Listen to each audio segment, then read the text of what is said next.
నమో బ్రహ్మాదిభ్యో బ్రహ్మ విద్యా సంప్రదాయ కర్తుభ్యో వంశ ఋషిభ్యో మహద్భ్యో నమో గురుభ్యః. మంగళం గురుదేవాయ మహనీయ గుణాత్మనే సర్వలోక శరణ్యాయ సాధురూపాయ మంగళం. హరి ఓం. యస్య ప్రసాదాదహమేవ సర్వం మయ్యేవ సర్వం పరికల్పితం చ ఇత్థం విజానామి సదాత్మరూపం తస్యాంగ్రి పద్మం ప్రణతోస్మి నిత్యం. బ్రహ్మానందం పరమసుఖదం కేవలం జ్ఞానమూర్తిం ద్వంద్వాతీతం గగన సదృశం తత్వమస్యాదిలక్ష్యం ఏకం నిత్యం విమలమచలం సర్వదీ సాక్షిభూతం భావాతీతం త్రిగుణరహితం సద్గురుం తం నమామి. నమో గురుదేవ. ఈరోజు మనం భగవద్గీత యందు 4వ అధ్యాయము జ్ఞానయోగము. జ్ఞానము అనగా ఏమిటి అంటే, ప్రతి ఒక్కరము కూడా సత్యస్వరూపమైనటువంటి సచ్చిదానంద ఆత్మ. అంటే మనమందరము కూడా సత్, చిత్, ఆనందము, నామ, రూపములు అనేటటువంటి 5 విభాగాలతో కూడి మనమందరము కూడా జీవిస్తున్నాం అన్నమాట. అయితే మనం ఇందులో మన యొక్క స్వస్వరూపం ఏంటి అంటే సత్, చిత్, ఆనందం. ఈ మూడింటిని వినియోగించుకొని ఈ నామరూపాలతో, అంటే మనకున్న శరీరము, ఈ శరీరానికి ఉన్నటువంటి నామము, ఈ రెండే మనం అనుకుంటున్నాం. కానీ ఈ రెండింటికి పక్కన ఉన్నటువంటి, అంటే ఈ రెండు నిలబడాలి అంటే లోపట సచ్చిదానందం ఉండాలండి. సత్ అంటే త్రికాలాలలో ఉంటుంది. అంటే ఇప్పుడు వర్తమానమైతే భూతకాలంలో ఉంటుంది. ఈ శరీరం పడిపోయిన తర్వాత వచ్చేటటువంటి భవిష్యత్తులో కూడా ఉంటుందండి. అంటే భూత, భవిష్యత్, వర్తమాన కాలాలలో ఉండేటటువంటిది సత్, అంటే ఉనికి. అంటే మనకి ఈ శరీరం ఉన్నప్పుడు ఉంటాం, శరీరం లేనప్పుడు కూడా ఉంటాం అన్నమాట. అందుకే కృష్ణ పరమాత్మ అవ్యక్తాదీని భూతాని వ్యక్త మధ్యాని భారత అవ్యక్త నిధనాన్యేవా తత్రకా పరిదేవన అంటారనమాట. 2వ అధ్యాయంలో 28వ శ్లోకంలో చెప్పారు. అంటే ఈ శరీరం పుట్టడానికంటే ముందు నువ్వు ఉన్నావు, శరీరం ఉన్నప్పుడు ఉన్నావు, శరీరం పడిపోయిన తర్వాత కూడా ఉంటావు. మరి ఎందుకు దిగులు పడుతున్నావు? ఎవరో చనిపోతున్నారో, ఎవరినో చంపుతున్నాను అని ఎందుకు బెంగపడుతున్నావు? చంపేదేంటి?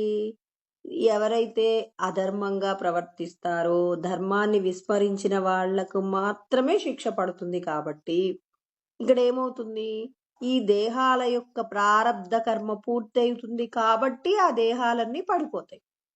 దేహాలు పడిపోతున్నాయి, కానీ దేహాలను ధరించినటువంటి సత్స్వరూపమైనటువంటి ఆత్మ ఎక్కడికి పోవట్లేదు. కాబట్టి మీరందరూ ఉంటున్నారు. దీనికోసం ఎందుకు బాధ అంటే మనందరికీ చెప్తున్నారు. ఈ శరీరానికి అనారోగ్యం వస్తే భయపడిపోతాం. ఎవరైనా వెళ్ళిపోతే మా వాళ్ళు లేరు, ఇక నేను ఉండను, నాకు ఇక జీవనమే లేదు అని చెప్పేసి భయపడతారు. సంపదలు పోతే భయపడతారు. ఏవి పోయినా, ఈ శరీరానికి సంబంధించి కీర్తి ప్రతిష్టలు పోతే బాధపడతాం, సంపదలు పోతే ఏడుస్తాం, అనారోగ్యం వస్తే ఏడుస్తాం, బంధువులతో కలహం వస్తే ఏడుస్తాం.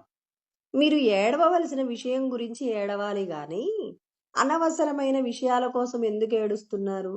ఈ శరీరం ఉన్నన్ని రోజులు మనం పూర్వజన్మల్లో ఎవరెవరికైతే రుణపడి ఉన్నామో ఆ రుణానుబంధం ప్రకారంగా పూర్వజన్మలో మనం ఎవరికైనా ద్రోహం చేసుంటే ఈ జన్మలో అవమానం, పూర్వజన్మల్లో ఎవరికైనా మనం ఉపకారం చేసుంటే ఈ జన్మలో మనకి పొగడ్తలు, కీర్తి ప్రతిష్టలు ఉంటాయి. ఈ జన్మ ప్రయత్నం చేత కూడా మనం తెలిసి తెలియక కొన్ని పాపపుణ్యాలు చేస్తాం. ఇవన్నీ కలబోసి మనందరికీ కూడా సుఖ దుఃఖాలు వస్తున్నాయి. అంటే ఈ సుఖ దుఃఖాలు ఎప్పటి వరకు ఉంటాయి? ఈ శరీరం ఉన్నంత వరకు ఉంటాయి. మరి ఈ శరీరం పడిపోయిన తర్వాత ఉండదు. అంటే భగవంతుడు ఏం చెప్తున్నారు? ఈ శరీరం ఉన్నంత వరకు ఈ సుఖ దుఃఖాలు అందరికీ ఉంటాయి. ఆగమాపాయినో అనిత్యాహ అని కృష్ణ పరమాత్మ మనకు ఆల్రెడీ చెప్పేశారు. అంటే ఇవి నిరంతరము వస్తూ ఉంటాయి, పోతూ ఉంటాయి. ఏది కూడా పర్మనెంట్ గా కూర్చోదు. నీ జీవితం మొత్తం విషాదంతో నిండదు. నీ జీవితం ఎప్పుడూ ఆనందంతో ఉండదు.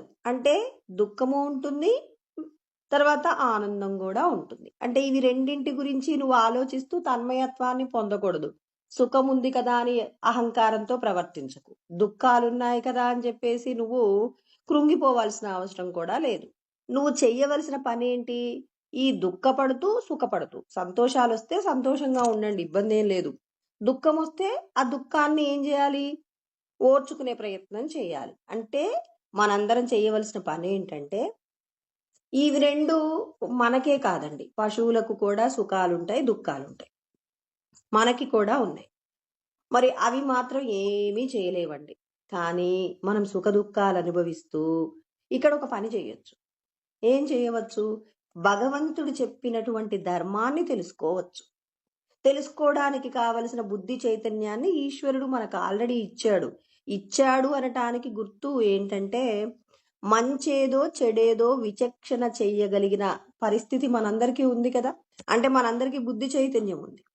అందుకే మనమందరం ఏం తెలుసుకోవాలి? నేను ఈ శరీరమా, నామరూపాలతో కూడిన శరీరమా, లేకపోతే శాస్త్రం నందు చెప్పబడినటువంటి సత్ చిత్ ఆనంద స్వరూపమా? సత్ అంటే త్రికాలలో ఉంటుందన్నాము. చిత్ అంటే జ్ఞాన స్వరూపంగా ఉంటుంది, ప్రకాశ రూపంలో ఉంటాం. మనమందరం ఏ రూపంలో ఉంటాం? మరి మన యొక్క రూపం ఎలా ఉంటుంది అంటే మనందరికీ తెలియాలి. ఎవరెవరి శరీరం ఎంత ఉందో వారిలో బొటనవేలు ఉంటుంది కదండి, ఆ బొటనవేలు సైజులో మనం అందరము కూడా ఎలా ఉంటామట? స్థిర దీప నిభాకృతిం. అంటే బొటనవేలు సైజులో, మన బొటనవేలు ఎంత ఉంటే అంత సైజులో ఎలా ఉంటాం? జ్యోతి స్వరూపంగా దీపశిఖ. దీపాన్ని అందుకే వెలిగించుకోవాలి అందరూ కూడా. ఎందుకు దీపం వెలిగించాలి అంటే, దేవుడి ఇంట్లో దీపం పెడితే సంతోషంగా ఉండటం కోసం కాదు. నీ యొక్క స్వస్వరూపం నీకు తెలియాలి అంటే దీపం వెలిగించాలి. ఆ దీపం ఇప్పుడు మన రూపాన్ని మనం చూడాలంటే, మీ ముఖం మీద ఏదో మచ్చ ఉంది అంటే మనం చూసుకోగలుగుతామా? చూడలేము. మనం చూసుకోవాలంటే ఒక అద్దం దగ్గరికి వెళ్ళి చూసుకున్నప్పుడు మన ప్రతిబింబాన్ని చూసుకుంటాం. అంటే అక్కడే తెలిసిపోతుంది నువ్వు ఈ శరీరం కాదు అనే విషయం నీకు అర్థమవుతుంది. అంటే ఇప్పుడు మనమందరం ఎవరు? దీప స్వరూపంగా, అంటే జ్యోతి స్వరూపంగా, దీపశిఖ మాదిరిగా కదలనటువంటి స్థిర స్వరూపంగా మనం ఉంటామట. మనం దీపాన్ని వెలిగించి ఆ దీపం మన ఎదురుగా కనపడుతుందనుకోండి, ఆత్మ గురించి తెలిసిన వాళ్ళకి ఏం తెలుస్తుంది? నేను జ్యోతి స్వరూపంగా ప్రకాశిస్తున్నాను. అందుకే మనం శుభకార్యాలు, అశుభకార్యాలు ఏ కార్యాలలోనైనా దీపం ఉంటుంది చూడండి. అశుభం కదా వాళ్ళ ఇంట్లో దీపం పెట్టకూడదు అంటారా? ఎవరైనా చనిపోగానే వెంటనే దీపం పెట్టేస్తారు. ఎందుకు పెడతారు? శుభ అశుభ రెండింటిలో దీపం వెలుగుతుంది. అంటే మనమందరం జ్యోతి స్వరూపం అండి. మరి జ్యోతి స్వరూపంగా ప్రకాశించేటటువంటి మనం ఎలా ఉండాలట? కాసేపు నవ్వుతాం, కాసేపు ఏడుస్తాం. పరమాత్మ అంటున్నారు, మీ అందరి యొక్క స్వరూపము జ్యోతి స్వరూపమే. మీరందరూ జ్యోతి స్వరూపమే. ఇంకా ఆనంద స్వరూపంతో ఉంటారు. అంటే మనమందరము కూడా ఆనందానికి care of address. Me address ఏంటి అంటే మనం చెప్తాం, నేను పలానా ఊరండి మాది అని చెప్పేసి చెప్తాం కదా. మనందరి అడ్రస్ ఏంటంటే ఆనందపురమే మనందరి అడ్రస్ అట. బ్రహ్మానంద పదం ఏదైతే ఉందో అది మన అందరి యొక్క అడ్రస్. మనందరం ఏం చేసాం? అడ్రస్ మర్చిపోయి ఏదో ఒక ఊరు వెళ్ళాం. అంటే మన సొంత ఇల్లు వదిలిపెట్టాం. వెళ్ళిన తర్వాత వేరే ఊరు వెళ్ళిపోయి అక్కడ ఏం చేస్తున్నాం? అక్కడున్న విషయాలతో మనం ఆనందంగా ఉంటూ, అంటే మన ఊరు మనం విడిచిపెట్టి వేరొక ఊరు వెళ్ళామనుకోండి, అక్కడ మన ఇంటి అడ్రస్ మర్చిపోయాం కాబట్టి అక్కడే ఉన్నాం, కొద్ది రోజులు పని చేసుకున్నాం, ఏదో ఒక చిన్న ఇల్లు ఏర్పాటు చేసుకున్నాం, దానికి తగినట్టుగా కొంత పొలాన్ని కూడా కొనుక్కున్నారనుకోండి, తర్వాత అక్కడే వివాహం చేసుకున్నారు, తర్వాత పిల్లలు అందరూ కూడా అక్కడే ఉన్నారు. ఇప్పుడు మీరు ఏ ఊరు అన్నారనుకోండి, ఇప్పుడు మనం మొదట మన ఊరు మర్చిపోయాం కాబట్టి ఇప్పుడు మనం ఏమంటామంటే, ఎక్కడైతే స్థిరపడ్డామో ఆ స్థిరపడిన ఊరు మాదండి అంటాం. మనల్ని పాత ఊర్లో చూసిన ఆయన ఒక ఆయనొచ్చి, "మీది ఫలానా ఆనందపురం గదండీ" అన్నారు. "ఆనందపురమా? నాకు గుర్తులేదండి" అంటే ఆయన జెప్తాడు, నేనక్కడే జూసాను. మీరు ఫలానా వాళ్ళ పిల్లలండి. మీరిక్కడున్నారేంటి" అంటే, "ఏమోనండి మా ఇంటి అడ్రెస్ మర్చిపోయాం మేము. మాకు గుర్తెరిగినప్పటి నుంచి మేమిక్కడే ఉంటున్నామండి" అనంటారు. అంటే ఇప్పుడు ఎవరా గుర్తెరిగినటువంటి ఆయన?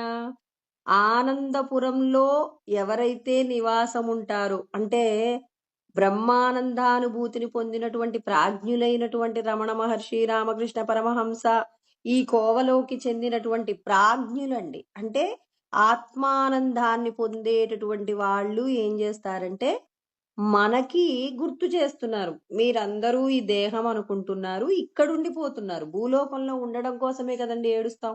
నువ్వు చనిపోతున్నావంటే మనకెంత బెంగగా ఉంటుంది. నేను చనిపోతానా? నేను చనిపోతానా? ఎందుకు భయము అంటే, మా వాళ్ళందరూ ఇక్కడే ఉన్నారు. మేమెంతో కష్టపడి కట్టుకున్న ఇల్లు ఇక్కడే ఉంది. ఆహ్, నేన నా నేనిక్కడుండడం కోసం ఎన్నో ఏర్పాట్లు చేసుకున్నానంటే, లేదు లేదు. ఇది మీ సొంత ఊరు కాదు. మీది పర్మనెంట్ హౌసు వేరే చోట ఉంది రండి అని జెప్పేసి మనల్ని భగవంతుడు పిలుస్తుంటే మనమంటాం లేదు లేదండి మా వాళ్ళందరూ ఇక్కడే ఉన్నారు. నేను రాను, రాను అంటామనమాట. అంటే ఇప్పుడు మనకి మన అదృష్టం కొద్దీ ఇవాళ మనం ఎవరమో తెలుసుకుంటున్నాం.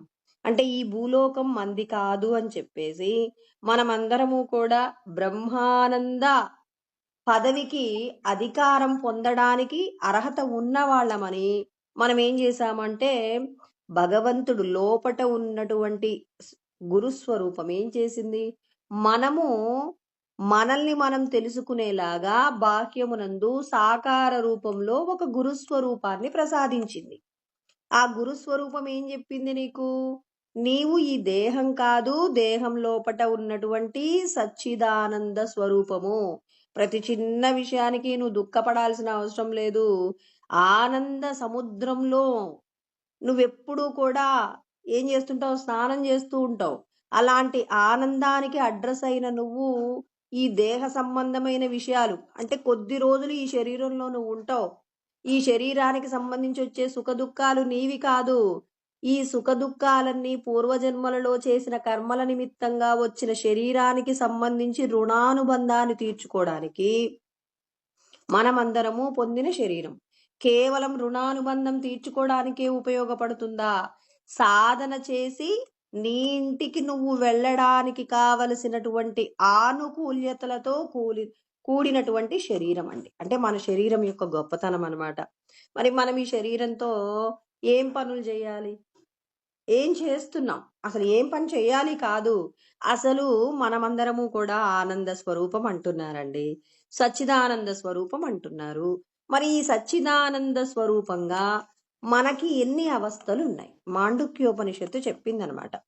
అంటే మనమందరము కూడా 4 రకాలైనటువంటి అవస్థలలో జీవిస్తున్నాం. అంటే ఇక్కడ ఈ శరీరం గురించి మాట్లాడట్లేదు. శరీరం లోపట ఉన్నటువంటి సచ్చిదానందుడు గురించి మాట్లాడుతున్నాం. మనమందరము కూడా ఆత్మ స్వరూపమని మరచిపోయాం కాబట్టి అతడినేమంటారు అంటే జీవుడు అంటారు. అంటే మనమందరం జీవాత్మలమనమాట. పరమాత్మ చెప్పారు గదా! మమైవాంశో జీవలోకే జీవభూతః సనాతనః అన్నారు. అంటే మనమందరం ఎవరము? భగవంతుడి యొక్క అంశలము. కానీ మనమేం చేశాం? ఏ శరీరాన్ని పొందితే ఆ శరీరానికి సంబంధించినటువంటి రూపంతో జీవిస్తాం కాబట్టి, మరి ఈ శరీరం లోపటున్నటువంటి ఈ జీవాత్మ కాస్త జీవుడిగా మారిపోయింది. ఇప్పుడు ఇందులో ఉన్నటువంటి జీవుడు ఏం చేస్తుంటాడు? ఎప్పుడెప్పుడు ఏ ఏ రూపాలు ధరిస్తుంటాడో చెప్తుంటాడు. ఇక్కడ ముఖ్యంగా మనం తురియావస్థ గురించి కాకుండా, తురియావస్థ అంటే ఇప్పుడు రమణులు, రామకృష్ణ పరమహంస వీళ్ళు అనుభవించేటటువంటి బ్రహ్మానంద పదవి ఉంది కదండీ! ఆ స్థితి అనమాట. అందుకే మనమందరం తెలుసుకోవలసిన అవస్థలు 3 అవస్థలు. అసలు ఈ 3 అవస్థలలో మనం ఏం చేస్తుంటాం? దీని గురించి మనమందరం కూడా తెలుసుకోవాలి. జాగ్రత్తావస్థ, స్వప్నావస్థ, సుషుప్తి. అంటే ఉదయం నుంచి సాయంత్రం మనం రాత్రి నిద్రపోయేంత వరకు ఉన్నటువంటి సమయాన్ని ఆ అవస్థనేమంటారు? జాగ్రత్తావస్థ అంటారు. మనం రాత్రి నిద్రపోయేటప్పుడు కాసేపు స్వప్నంలో ఉంటామనమాట. ఆ స్వప్నంలో అంటే ఈ దేహంతో మనం అనుభవించేటటువంటి అంటే ఇప్పుడు నా దగ్గర సంపదలు లేవు. నేనేదో ఒక పెద్ద బిల్డింగ్‌లో నివాసం ఉండాలనుకుంటాను.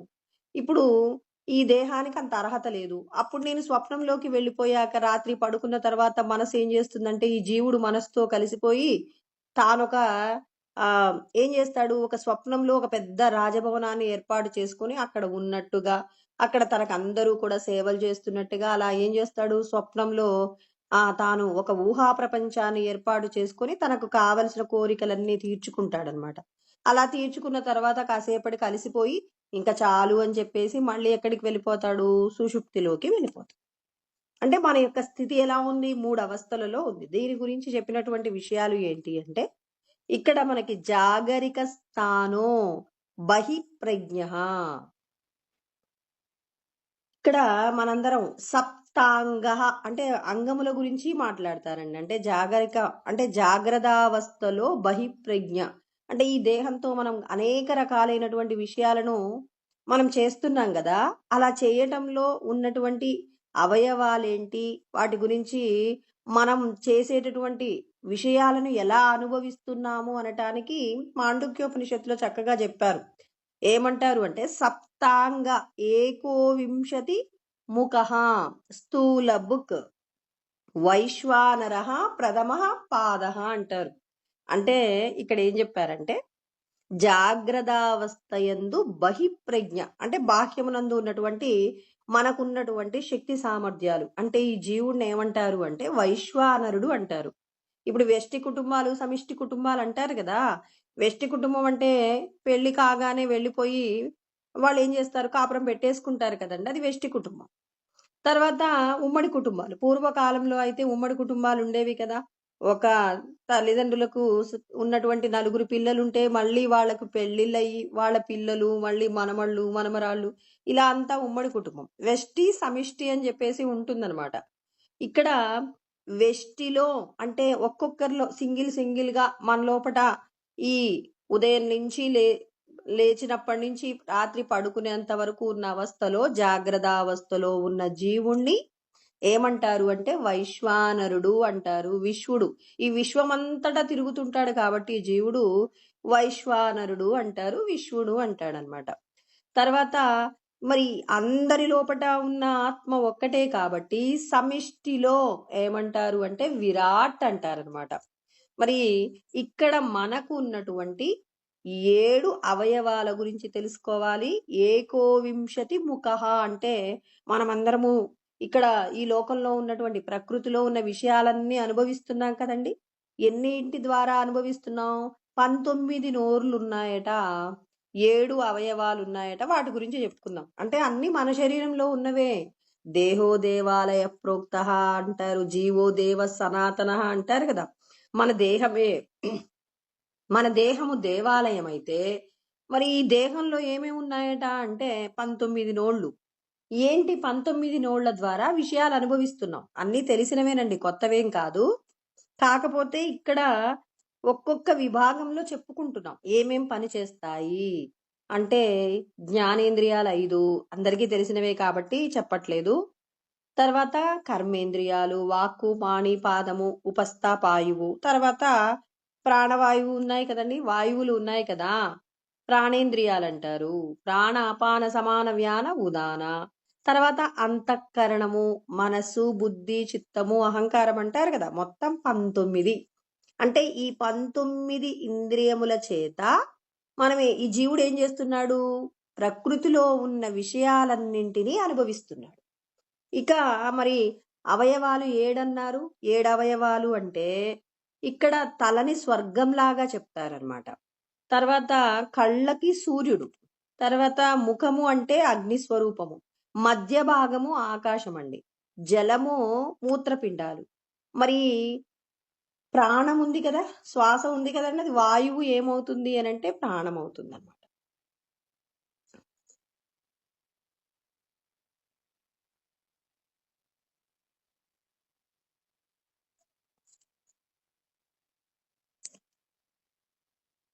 ఇక్కడ మరి భూమి ఏమవుతుంది అంటే పాదాలు, మూత్రపిండాలు జలమైనాయి, పాదము ఇక్కడ భూమి కావడం జరిగింది.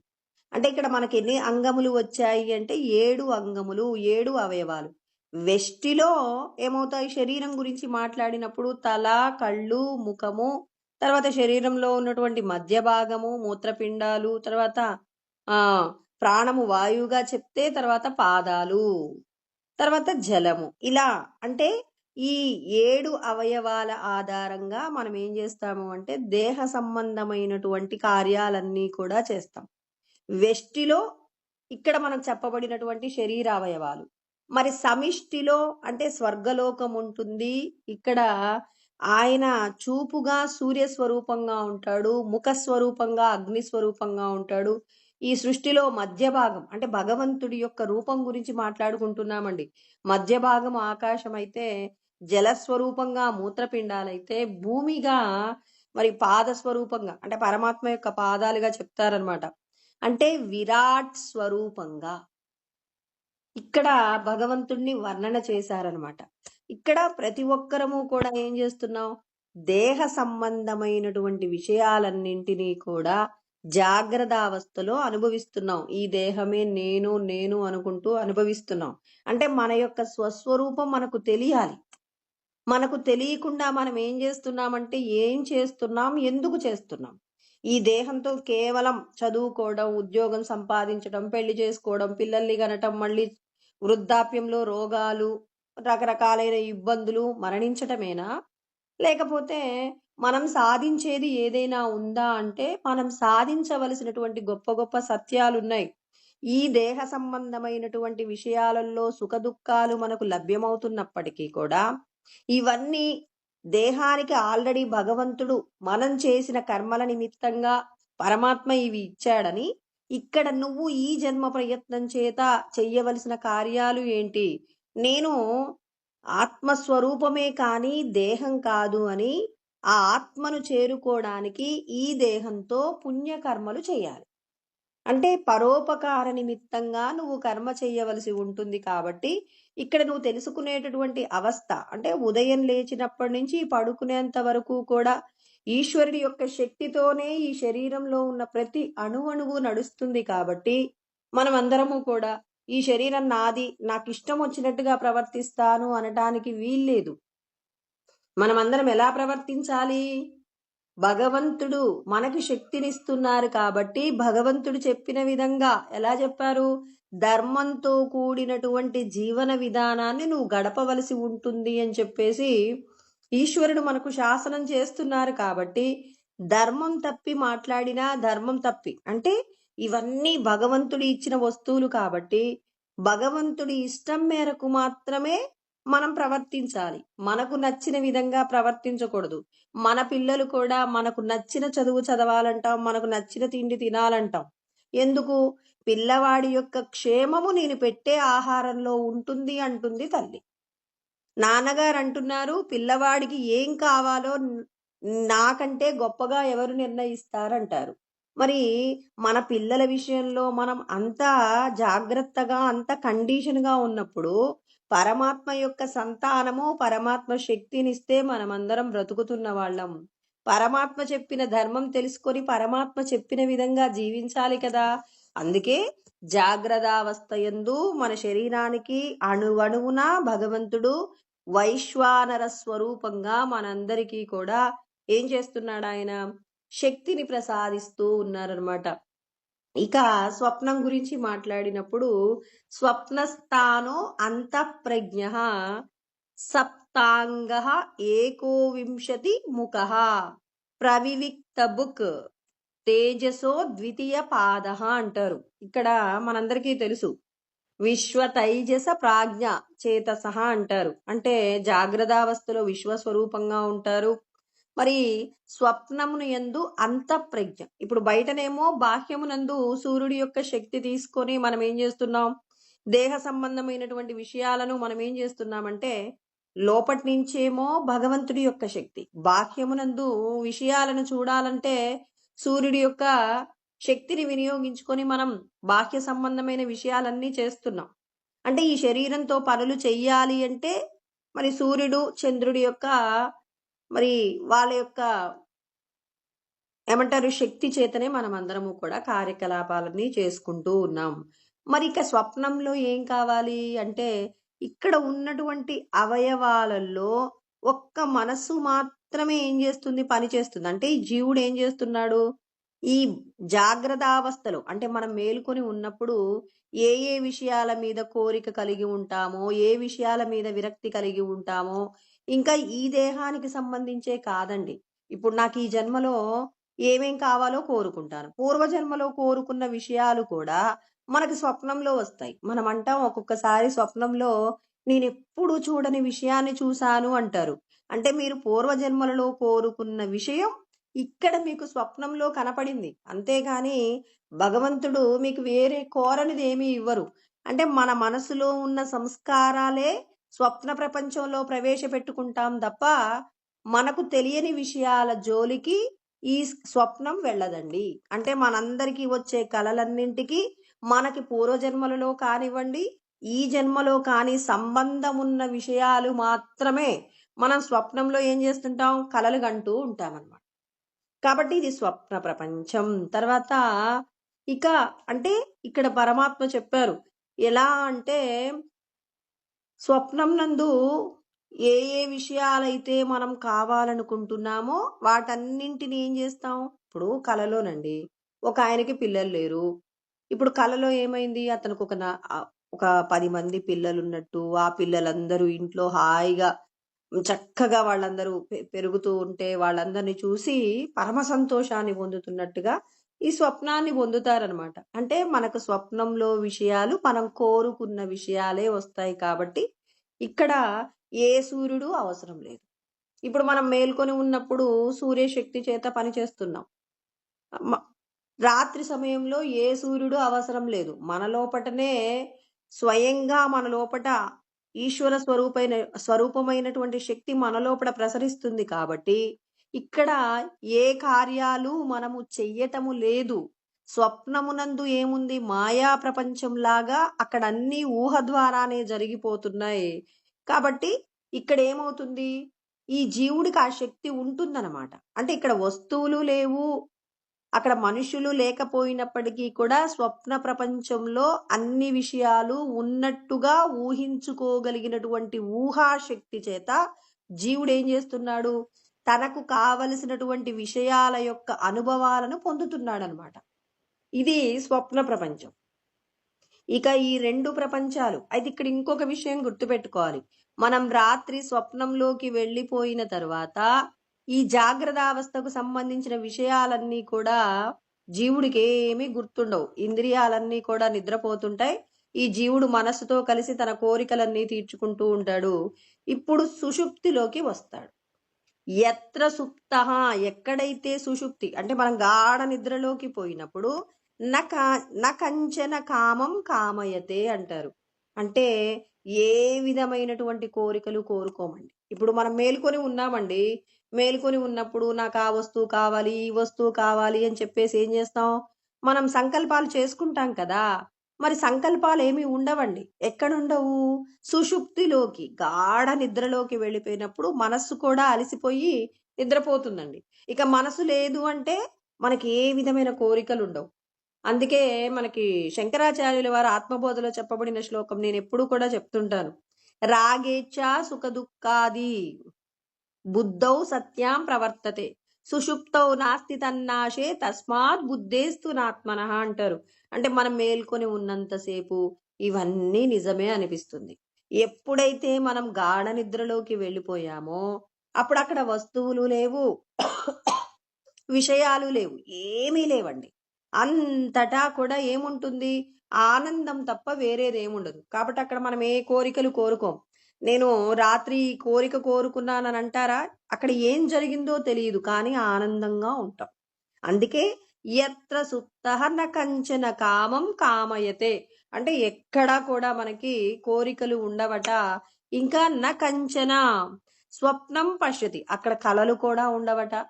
అంటే జాగ్రత్తావస్థలో కోరుకునే కోరికలు ఉండవు, స్వప్నంలో కోరుకునేటటువంటి మరి విషయాలను మనం దర్శనం చేసేది లేదు. అదే ఏంటి? తత్ సుషుప్త, అదే సుషుప్తావస్థ అన్నమాట. ఆ సుషుప్తి అవస్థలో సుషుప్తి స్థాన, సుషుప్తి యందు మనం ఎలా ఉంటాము అనంటే ఇక్కడ మనమందరం కూడా తెలుసుకోవాల్సింది ఏంటంటే ఏకీభూత అంటే జాగ్రత్త అవస్థ వదిలేసాము, తర్వాత స్వప్న ప్రపంచాన్ని కూడా విడిచిపెట్టి ఏకీభూత అంటే మనం ఏం చేస్తున్నాం, అన్నింటినీ విడిచిపెట్టి మన యొక్క స్వస్వరూపంగా మనం ఉంటామన్నమాట. అంటే అప్పటి వరకు ఇప్పుడు స్కూల్ నుంచి పిల్లవాడండి, స్కూల్కి వెళ్ళేటప్పుడు వాడికి ఏం చేస్తాం మనం, క్యారేజ్, వాటర్ బాటిల్, తర్వాత స్కూల్ బ్యాగ్ ఇవన్నీ ఇస్తాం.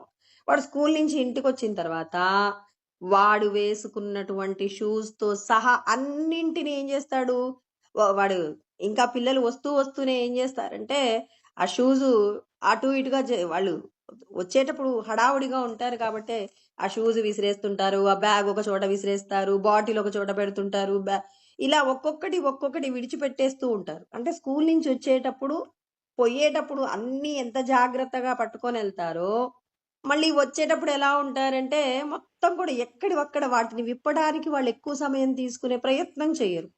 అదే విధంగా సుషుప్తిలోకి వెళ్ళేటటువంటి జీవుడు కూడా ఇక బాగా దేహ సంబంధమైన విషయాలతో మనం రోజువారి కార్యాలలో సుఖాలతోనో దుఃఖాలతోనో అలసిపోతాం కదండి. అలసిపోయిన తర్వాత ఇంకా ఎక్కడో అడుగున కొన్ని ఉంటే స్వప్నంలోకి వెళ్ళిపోయి స్వప్నంలో మళ్ళీ ఆ కోరికలు కూడా తీర్చుకొని ఇక మొత్తం మనసును కూడా పక్కకు పెట్టేసి జీవుడు ఏం చేస్తాడు, తన విశ్రాంతి మందిరంలోకి వెళ్తాడు. పిల్లవాడు ఎలా అయితే స్కూల్ నుంచి వచ్చినప్పుడు అన్నింటినీ విడిచిపెట్టేసి హాయిగా వాడు స్నానం చేసేసి వాడింటికి వాడు అంటే వాడి యొక్క మళ్ళీ యథాస్థానంలోకి వాడు ఎలా వెళ్ళిపోతాడో అదే విధంగా జీవుడు కూడా ఆ బర్డెన్స్ అన్ని పక్కన పడేస్తాడనమాట. అలా పడేసి వెళ్తూ ఉంటాడు. అందుకనే ఏకీభూత అంటే ఏ విధమైన విషయాలు అతన్ని పట్టుకోవన్నమాట. అలా ఆ విషయాలన్నీ కూడా పట్టుకోకుండా ఉంటాడు కాబట్టి ఏకీభూత. ఇక ఆయన ఎలా ఉంటాడట, స్కూల్ నుంచి వచ్చిన పిల్లవాడు ఎలా ఉంటాడండి, చాలా ఉత్సాహంగా ఆనందంగా ఉంటాడు. అప్పటి వరకు కూడా బాగానే ఉంటాడు ఆ పిల్లోడు. స్కూల్లో టీచర్ హోంవర్క్ చేయలేదని కొట్టడమో, లేకపోతే బాగా చదివావని వాడికి ఏదైనా చిన్న మెడల్ ఇవ్వడమో, వీటి చేత సుఖము దుఃఖము రెండు పొందాడు. కానీ ఇంటికి రాగానే అవన్నీ వదిలేసి ఎంత సంతోషంగా అమ్మ నాన్న తాతయ్య అమ్మమ్మ అని ఇలా వాడు ఏం చేస్తాడు, అక్కడ ఉన్న వాళ్ళతో అంటే అప్పటి వరకు తాను గడిపినదంతా కూడా అది సంతోషము దుఃఖము రెండింటితో ఉన్నప్పటికీ కూడా తాను మాత్రం ఎప్పుడైతే ఇంటికి వస్తే కలిగినటువంటి సంతోషం ఏదైతే ఉందో ఆ సంతోషంతో స్కూల్ని పోల్చినప్పుడు అంటారు ఎవరైనా, నానా స్కూల్లో ఏం హోంవర్క్ ఇచ్చారు నానా అని వాళ్ళ అమ్మగారు అడిగితే, అమ్మా ఇప్పుడే కదా వచ్చాను, ఇప్పుడే ఎందుకు మళ్ళీ స్కూల్ ముచ్చట్లు అంటాడు వాడు. అంటే ఇక్కడున్న ఆనందాన్ని అనుభవించడంలో స్కూలుకు సంబంధించిన విషయాలు వాడు మాట్లాడటం లేదు. మాట్లాడకుండా అక్కడ తనకు కలిగినటువంటి ఆనందంలో ఎంతో సంతోషాన్ని పొందుతాడు. అక్కడున్న ఇంటిలో సుఖస్థానాన్ని పొందుతున్నాడు. అదేవిధంగా మనందరము కూడా ఉదయం లేచినప్పటి నుంచి పడుకునేంత వరకు స్వప్నం పూర్తయ్యేంత వరకు కూడా ఈ జీవుడు అలసిపోయి ఉంటాడు కాబట్టి అలసిపోయినటువంటి జీవుడు సుషుప్తిలోకి వెళ్ళిపోయి సంతోషంగా వాడు వెళ్ళిపోతున్నాడు. కాబట్టి అక్కడ ఎలా ఉంటాడు, ఆనంద బుక్ అంటే ఆనందాన్ని పొందుతున్నాడు. ఇది ఆనందానికి సంబంధించిన అవస్థయే కానీ ఆనంద స్వరూపం కాదు. ఇక్కడ రెండు విషయాలండి. మరి మనం అందరము రాత్రి పడుకునేటప్పుడు ఆనంద స్వరూపాన్ని పొందుతున్నామా అంటే పొందటం లేదు. పిల్లవాడు స్కూల్ నుంచి వచ్చాడండి, వచ్చిన తర్వాత వాడు సంతోషంగా ఉన్నాడు, ఇంట్లో ఉండి ఏదో హోంవర్క్ చేసుకున్నాడు, ఏదో మళ్ళీ పొద్దున్నే వెళ్ళడా స్కూల్కి, మళ్ళీ వెళ్ళాలి కదా. ఇక వాడికి పర్మనెంట్ గా స్కూలుకు వెళ్ళేది లేదు అనేది లేదు ఇక్కడ. అదే విధంగా మనం కూడా ఇప్పుడు రాత్రి సుషుప్తిలోకి వెళ్ళిపోయినప్పుడు మన ఇంటికి మనం వచ్చేసాం కాబట్టి అన్నింటినీ ఇప్పుడు మనం ఇందాక చెప్పుకున్నాం కదా, 19 నోర్లు అన్నారు, జ్ఞానేంద్రియాలు, కర్మేంద్రియాలు, ప్రాణేంద్రియాలు, తర్వాత ఇక మనసు బుద్ధి చిత్తము అహంకారం అనే అంతరేంద్రియాలు ఇవన్నీ విడిచిపెట్టేశాడు. తర్వాత ఈ శరీరానికి సంబంధించిన విషయాలన్నీ కూడా విడిచిపెట్టి వేటితో సంగము పెట్టుకోకుండా తన ఇంటికి తాను వచ్చి ఆనంద బుక్, ఆనందమయో ఆనంద బుక్ అంటే ఆనందంతో జీవిస్తున్నాడు, ఆనందంగా ఉంటాడు. అమ్మయ్య ఇప్పుడు ఆఫీస్ నుంచి వచ్చిన తర్వాత ఇంటికి వచ్చాక ఆఫీస్కి సంబంధించిన ఆ వస్త్రాలు ఆ ఫైల్స్ అన్నీ ఒక చోట పెట్టేసి హాయిగా మళ్ళీ ఇంట్లోకి వచ్చాక మళ్ళీ మామూలు వేషం అంటే మామూలుగా ఇంట్లో వేసుకునేటటువంటి వస్త్రధారణ ధరించి ఎలా అయితే ఊపిరి పీలుస్తారో అదే విధంగా జీవుడు కూడా అన్నింటినీ విడిచిపెట్టి ఆనందంగా ఉంటాడట. అలా ఆనందంగా ఉంటాడు కాబట్టి హ్యానందమయో హ్యానంద బుక్ చేతోముఖ తృతీయ ద్వార ప్రాజ్ఞ తృతీయ ద్వార అన్నాడు అనమాట. అంటే తృతీయం అంటే మూడవ స్థానం అనమాట. తృతీయ స్థాన అనాలి. అంటే చేతో ముఖ, ముఖము అంటే ద్వారం అండి. దేనికి ద్వారము అంటే చేతో. చేతో అంటే ఏంటంటే జాగ్రత్తావస్థకు స్వప్నావస్థకు ద్వారములు. అంటే జాగ్రత్తావస్థ స్వప్నావస్థలు అంటే మనం ఇప్పుడు రాత్రి నిద్రపోయామండి. నిద్రపోయిన తర్వాత పొద్దున్నే లేస్తాం కదా. నిద్రపోయినంతసేపు దేహానికి సంబంధించిన సుఖము లేదు, దుఃఖము లేదు. ఈ శరీరానికి ఏదో పెద్ద ప్రమాదం జరిగి కాలుకో పెద్ద గాయమై కూడా ఉంది. ఆ గాయానికి సంబంధించిన విషయాలు గుర్తులేవు. రేపొద్దున్నే ఇంట్లో శుభకార్యం ఉంది. ఆ శుభకార్యానికి సంబంధించిన విషయాలు గుర్తులేవు. ఏమీ గుర్తు లేకుండా హాయిగా నిద్రపోయిన తర్వాత పొద్దున్నే లేవగానే జాగ్రత్తావస్థకు అంటే జాగ్రత్తావస్థ అంటే పొద్దున్నే లేవగానే ఏమేం పనులు చేయాలో పొద్దున్నే లేవగానే గుర్తు తెచ్చుకుంటాం. అయ్యో రాత్రి నాకు నిన్న ప్రమాదం జరిగింది కదా, కాలుకు గాయమైందని పొద్దున్నే లేచి చూసుకుంటాడు నా కాలు ఎలా ఉంది అని చెప్పి.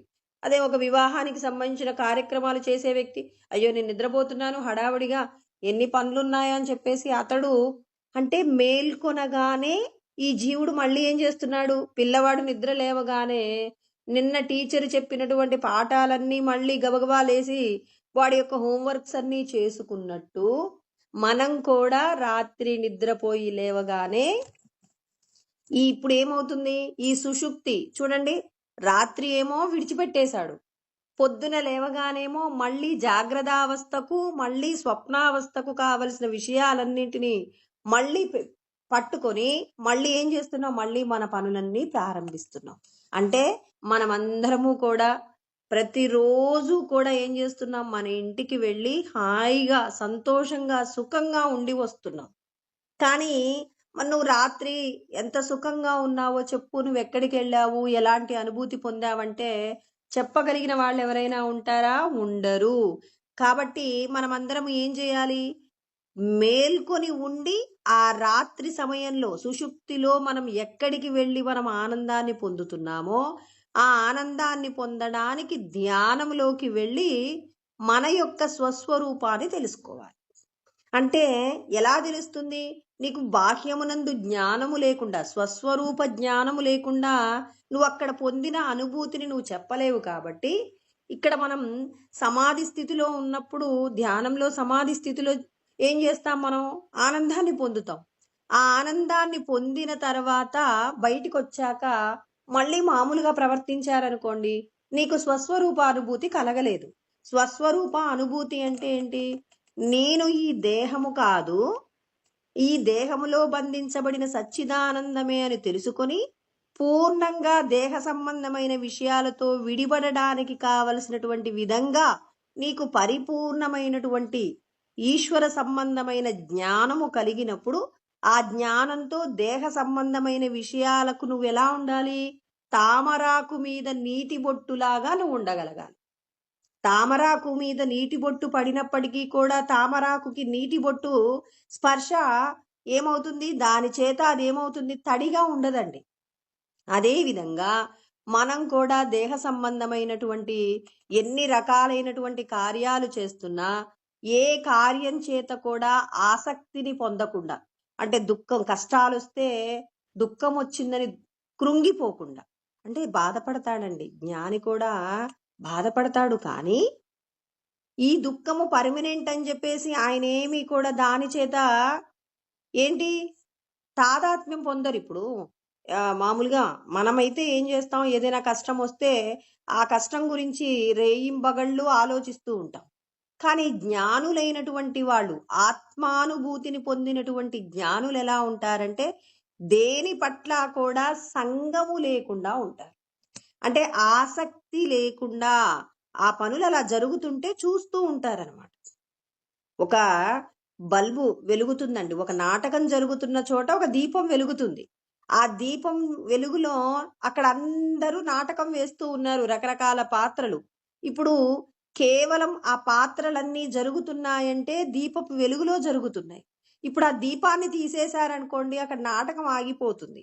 అదే విధంగా మనం కూడా సాక్షిలాగా ఉండి, ఈ దేహ సంబంధమైన విషయాలు ఏం జరుగుతున్నా చేస్తుంటాం. మనం కూడా చేస్తుంటాం. కానీ వాటికి సంబంధించిన దుఃఖము, వాటికి సంబంధించిన సుఖము మనము పొందకుండా సాక్షిగా ఉండగలిగిన స్థితి సంపాదించుకోవాలి మనమందరం. ఇప్పుడు భగవంతుడు అన్నింటినీ చూస్తాడు. ఎలా చూస్తాడంటే మనకొచ్చే కష్టాలు, సుఖాలన్నీ కూడా ఇంద్రజాలంలో జరుగుతున్న విషయాలను చూసినట్టుగా ఒక క్రీడలాగా చూస్తాడు.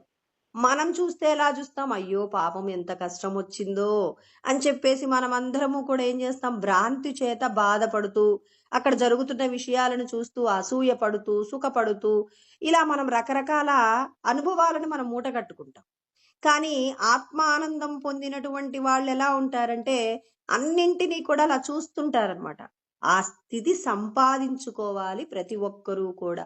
అంటే మనమందరము కూడా పర్మనెంట్ గా మన ఇంటికి మనం పోవాలంటే ఈ దేహము నేను కాదు అనేటటువంటి విషయానికి మనమందరము కూడా మనస్సును మనం ఏం చేయాలి? దిట్టపరచాలి. అంటే ఇప్పుడు ఒక అమ్మాయి నాకు పెళ్ళొద్దు అన్నది. వద్దు అన్నటువంటి అమ్మాయిని పెళ్లి చేసుకోవడం వల్ల కలిగేటటువంటి ప్రయోజనాలేంటో, పెళ్లి కాకుండా ఉండటం వల్ల మరి తనకొచ్చేటటువంటి ఇబ్బందులేంటో అవన్నీ చక్కగా వివరించిన తర్వాత ఆ అమ్మాయి నేను పెళ్లి చేసుకుంటాను అన్నారనుకోండి. అంటే చూడండి, మానసికంగా ఆ అమ్మాయిని ఏం చేసాం? మరి వివాహానికి సిద్ధమయ్యేలాగా చేసాం. అదే విధంగా మన మనసు కూడా ఈ దేహ సంబంధమైన విషయ సుఖాల కోసమే ఆలోచిస్తదండి ఎప్పుడు మన మనసు. ఎందుకంటే కొన్ని కోట్ల జన్మలకు సంబంధించిన వాసనలు మన మనసులో ఉన్నాయి. ఆడపిల్లకి కూడా మరి ఏంటి, మరి పుట్టింటికి సంబంధించినటువంటి ఎన్నో రకాలైనటువంటి బంధాలు, అనుబంధాలు ఉన్నాయి. ఆ అనుబంధాలు విడిచిపెట్టి వెళ్ళలేక నేను వివాహం చేసుకోను అన్నప్పుడు మరి ఆ అమ్మాయికి వివాహం జరగడం వల్ల వచ్చేటటువంటి విషయాల గురించి చెప్పి ఎలా అయితే వివాహానికి ఒప్పించారో, మన మనసు నిండా కూడా పూర్వజన్మకు సంబంధించిన అనేకమైనటువంటి విషయాల సమాహారాలు ఉన్నాయి. కొంతమంది మీద కోపం, కొంతమంది మీద ప్రేమ, ఇవన్నీ కూడా సుఖదుఖాల రూపంలో ఉన్నాయండి. ఈ ఉన్నటువంటి విషయాలన్నింటినీ కూడా మనం ఏం చేయాలి? వీటన్నింటి నుండి మనం ఏం చేయాలి? మన మనస్సును బయటపడేసేటటువంటి ప్రయత్నం చేయాలి. ఎలా బయటపడవేసే ప్రయత్నం చేస్తారు అంటే, నువ్వు ఈ దేహమే అనుకుంటూ దేహ సంబంధమైన విషయాల కోసం ఆలోచిస్తున్నావు. నువ్వు ఈ శరీరాన్ని విడిచిపెట్టే లోపు నువ్వేం చేయాలి? నీ ఇంటికి నువ్వు పొయ్యేలాగా నువ్వు ప్రయత్నం చెయ్యవలసి ఉంటుంది అని చెప్పేసి మనం ఏం చేయాలి? మన మనస్సుకు జ్ఞానాన్ని బోధించాలి. అంటే మన మనసు ఎప్పుడు దేహ సంబంధమైనటువంటి ఆనందం గురించి ఆలోచిస్తుంది కదండి. దేహ సంబంధమైనటువంటి ఆనందం కాకుండా ఆత్మానందం పొందడం వల్ల కలిగేటటువంటి సుఖం ఎలా ఉంటుందో మన పెద్దలు అనుభవించి ఉన్నారు. రమణ మహర్షి, రామకృష్ణ పరమహంస, ప్రకాశానందగిరి స్వాముల వారు, ఇలా అనేక మంది, చాలా మంది ఏం చేశారు? ఆత్మానందాన్ని పొంది ఉన్నారు. మనం కూడా అలాంటి ఆత్మానందం పొందాలంటే ఈ దేహము నువ్వు కాదు, ఆత్మను చేరడానికి నువ్వు చెయ్యవలసిన కర్మను చెయ్యాలి. ఏం చేయాలి మరి మనం? ధర్మంతో కూడిన కార్యం. ఒక పని చేసేటప్పుడు భగవంతుడు ప్రత్యేకంగా మనకి ఏ బర్డెన్స్ పెట్టలేదండి. ఆయన ఏ బర్డెన్స్ పెట్టకుండా ఆయన ఏం చెప్పాడంటే, మీరు ఎలా ఉండాలి పరమాత్మ చెప్పారు. మీ కుటుంబాన్ని మీరు చూసుకోవడంలో, అంటే ఈ దేహ సంబంధమైన విషయాలను చూసుకోవడంలో మీరు ఎలా ఉండాలి? ఇది పర్మనెంట్ కాదు అని చెప్పేసి మనమందరం కూడా ఉండాలన్నమాట. అంటే ఇవన్నీ కూడా తాత్కాలికమైనటువంటి విషయాలే తప్ప శాశ్వతమైనవి కాదు అని చెప్పి మన మనస్సును ఏం చేయాలి? దిట్టపరిచి ధర్మంతో కూడిన కార్యాచరణ చేయించాలి. ఏ పని చేసినా ధర్మమే. పరమాత్మ శాస్త్రంలో ఎలా బతకమన్నారు? నువ్వు నువ్వు నీ భార్యా బిడ్డలను పోషించుకోవడంలో అధర్మాన్ని విడిచిపెట్టి ధర్మంతో కూడిన విధంగా, అంటే సత్యమే మాట్లాడు. అందుకే సత్యాన్న ప్రమదితవ్యం. ఎప్పుడూ సత్యాన్ని విడిచిపెట్టకూడదు. ధర్మాన్న ప్రమదితవ్యం. ధర్మాన్ని ఆచరిస్తూ ఉండాలి, దాన్ని విడిచిపెట్టకూడదు. కుశలాన్న ప్రమదితవ్యం. ఇతరులకు మేలు చేయడం పట్ల నువ్వెప్పుడూ కూడా అంటే ఇతరుల యొక్క మేలు కోరుకోవడం, వాళ్ళకు ఉపకారం చేయడంలో ఎప్పుడూ కూడా ఈ ధర్మాన్ని విడిచిపెట్టకూడదు. తర్వాత భూత్వా న ప్రమదితవ్యం. అంటే మరి మన చుట్టూ ఉన్న ప్రాణికోటికి నువ్వు ఎంతో కొంత ఉపకారం చేయడంలో నువ్వెప్పుడూ కూడా సిద్ధంగా ఉండాలి. ఇలాంటి క్రతువు విడిచిపెట్టకూడదు. నువ్వు వండుకున్న ఆహారాన్ని భూతయజ్ఞం చెయ్యాలి. ప్రాణులకు కొంత పెట్టవలసి ఉంటుంది. ఇది విడిచిపెట్టకూడదు. తర్వాత స్వాధ్యాయ ప్రవచనాభ్యాం న ప్రమదితవ్యం. నీకు తెలిసిన మంచిని 10 మందికి పంచటం ఎప్పుడూ విడిచిపెట్టకు. నీకు దేని వలనైనా మంచి జరిగితే ఆ మంచి 10 మందికి చేరేలాగా నువ్వు ప్రయత్నం చెయ్యాలి. ఆ ప్రయత్నం చేయకుండా ఇవాళ నాకు జరిగిన మేలు వేరెవడికి జరగకూడదు అని చెప్పేసి నువ్వు ఎలా అసూయతో ఉండకూడదు. నువ్వెప్పుడూ కూడా నీకున్న దాన్ని ఇతరులకు పంచుతూ నీకు జరిగిన మేలు వేరొకరి ద్వారా నీకు మంచి జరిగితే ఆ మంచి 10 మందికి అందేలాగా నువ్వేం చెయ్యాల్సి ఉంటుంది? ప్రయత్నం చెయ్యవలసి ఉంటుంది. ఇంకా మళ్ళీ ఇంకా దేవ పితృకార్యాభ్యాం న ప్రమదితవ్యం. దేవతలు పితృకార్యాలకు సంబంధించినటువంటి విషయాలు విడిచిపెట్టకుండా నిరంతరము వీటన్నింటినీ కొనసాగిస్తూ నువ్వు ధర్మంతో కూడిన జీవన విధానం గడుపుతూ ఉంటే ఈశ్వరుడు నీకేం చేస్తారు? ఇక ఇంకొక శరీరాన్ని పొందకుండా నువ్వు ఈ శరీరం ఉన్నప్పుడే భగవంతుణ్ణి చేరుకోవడానికి కావలసినటువంటి యోగ్యతను నువ్వు సంపాదించుకుంటావు. పరమాత్మ ఇక్కడ సంసారం విడిచిపెట్టమన్నాడా? మీ భార్యా బిడ్డల్ని విడిచిపెట్టండి, ఇక మీకు జ్ఞానం కావాలి అంటే అని చెప్పేసి చెప్పారా? చెప్పలేదు. మరి చెప్పలేదు కానీ ఏం చెప్తున్నారు? ఈ భార్యా బిడ్డలు అనేవి బంధము. ఈ బంధము మీద మీకు ఎలా ఉండాలి? అసక్తిరన విశ్వంగ పుత్రధార గృహాదిషు. భార్యా బిడ్డలు సంపదలు ఇవన్నీ కూడా శాశ్వతం కాదు. ఇవన్నీ టెంపరరీ.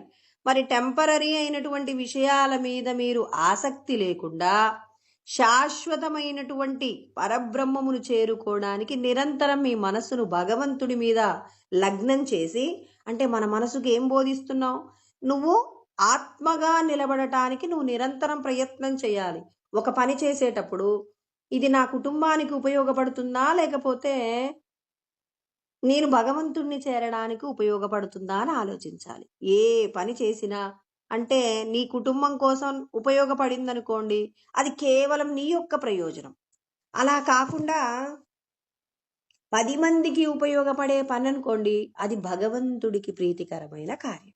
అంతే కదండి. మనం ఇంతకుముందు యజ్ఞాయాచరత కర్మ అంటే భగవంతుడికి ప్రీతికరమైన కర్మ మనల్ని ఏం చేస్తుంది? పరమాత్మ దగ్గరికి తీసుకెళ్తుంది. యజ్ఞార్థాత్ కర్మణోన్యత్ర లోకోయం కర్మబంధన. అంటే ఎవరెవరు బంధించబడతారు అంటే భార్యా బిడ్డల కోసం స్వార్థంతో జీవించే వాళ్ళు బంధనంలో పడిపోతారు. నా కుటుంబము నేను మాత్రమే బాగుండాలి అని చెప్పేసి ఎవడైతే కర్మ చేస్తారో వాళ్ళందరూ బంధంలో పడిపోతారు.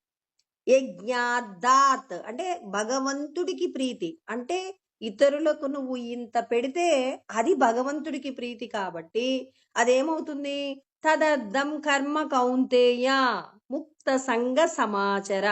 అంటే ఇతరులకు ఏదైనా ఇచ్చి దానివల్ల వచ్చేటటువంటి ప్రతిఫలానికి ఆశ పడకుండా ఎవరైతే త్యాగపూర్వకమైనటువంటి నిష్కామ కర్మ చేస్తారో అలా చేసినటువంటి కర్మ ఏమవుతుంది అంటే మిమ్మల్ని భగవంతుడి పాదాల దగ్గరికి తీసుకువెళ్తుంది. కాబట్టి మనమందరము భగవంతుడి పాదాల దగ్గరికి చేరాలంటే భగవంతుడికి ప్రీతికరమైంది ఏమి? ఇతరులకు చేసే ఉపకారమే. నువ్వు ఇతరులకు ఏదైతే ఇంత పెట్టావో ఆ పెట్టింది మాత్రమే నిన్ను రక్షిస్తుంది. నీ కుటుంబానికి సంబంధించి నువ్వు ఏది చేసినా అది స్వార్థంతో చేస్తే మాత్రం అది నీకు గొప్ప ఫలితం ఇవ్వదు. ఇప్పుడు భార్య బిడ్డల్ని పోషించుకోవద్దన్నాడా? పోషించుకోమన్నాడు. నువ్వు సంపాదించుకున్న దానిలో ఎంతో కొంత ఇతరులకు పెట్టకుండా నువ్వు చేసినటువంటి ఏదైతే పని ఉంటుందో అది నీకు ప్రయోజనాన్ని ఇవ్వదు అనే సత్యం మనకి ఇక్కడ భగవంతుడు చెప్తున్నారు. ఇప్పుడు నువ్వు కావాలా, నీ కుటుంబం కావాలా? ఇప్పుడు నువ్వు చచ్చిపోతావా, నీ కుటుంబం చచ్చిపోవాలా అన్నారనుకోండి, ఎవరైనా ఏమంటారు? నేనుంటే కదా అందరూ అని చెప్పేసి అంటారు. అంటే ఇక్కడ నువ్వు ఇంపార్టెంట్ అంటున్నావంటే ఇక్కడ నువ్వు అంటే ఎవరు? ఈ శరీరమా? ఈ శరీరంలో ఉన్నటువంటి ఆత్మయా? అన్నప్పుడు మళ్ళీ తేడా వస్తుంది.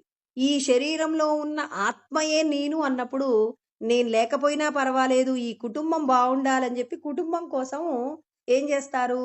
అక్కడ తన ప్రాణాన్ని పక్కకు పెట్టైనా, పణంగా పెట్టైనా కుటుంబాన్ని రక్షించే ప్రయత్నం చేస్తారు.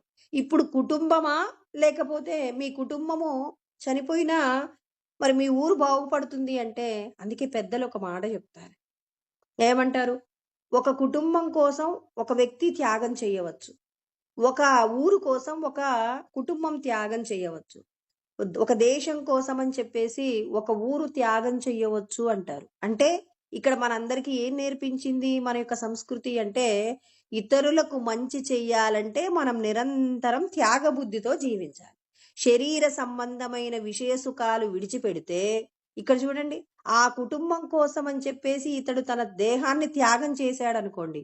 ఇప్పుడు ఆ కుటుంబం యొక్క రక్షణ కోసం అని చెప్పి ఇప్పుడు మనందరికీ కూడా సమ్మక్క సారక్క జాతర జరుగుతుంది. వాళ్ళేం చేశారండి?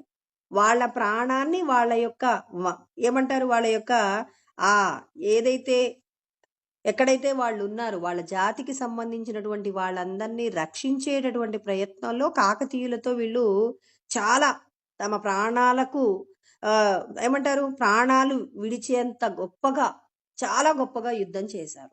అందుకే వాళ్ళు ఏం చేశారు? దైవ స్వరూపాలుగా మారారు. మనం అక్కడక్కడ చూస్తున్నాం కూడా.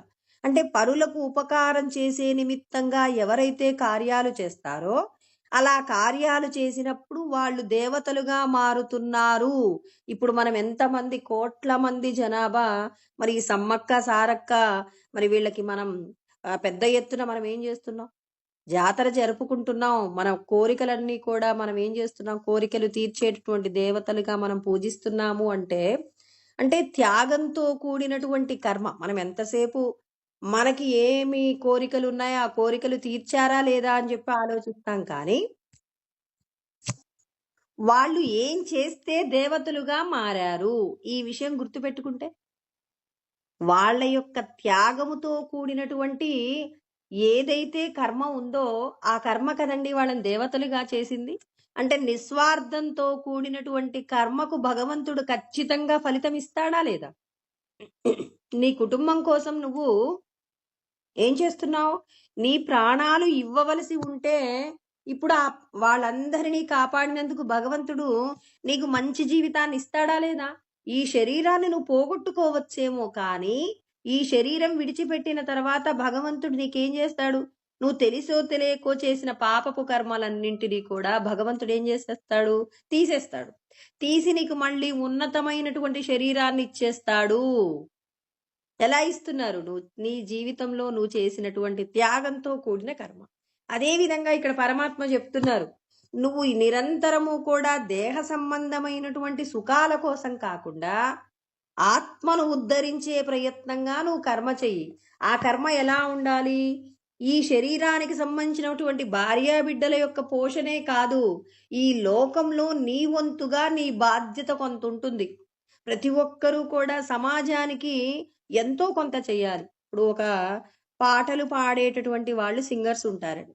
వాళ్ళు పాటలు పాడడం వల్ల ఎంతో మంది ఏం చేస్తారు? ఆనందాన్ని పొందుతారు. కొంతమంది నాట్యం చేస్తారు, కొంతమంది వైద్యం చేస్తారు, కొంతమంది వ్యవసాయం చేస్తారు. ఇలా ఒక్కొక్కరు వాళ్ళకు వచ్చినటువంటి పనిని వాళ్ళు చేయడం వల్లే కదండి ఇవాళ లోకంలో ఉన్న వాళ్ళందరూ కూడా క్షేమంగా ఉంటున్నారు.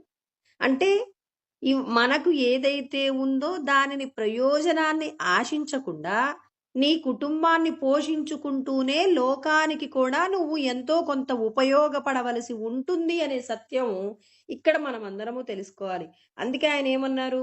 బ్రహ్మార్పణం బ్రహ్మహవిః బ్రహ్మాగ్నౌ బ్రహ్మనాహుతం బ్రహ్మైవ తేన గంతవ్యం బ్రహ్మ కర్మ సమాధిన అన్నారు కృష్ణ పరమాత్మ.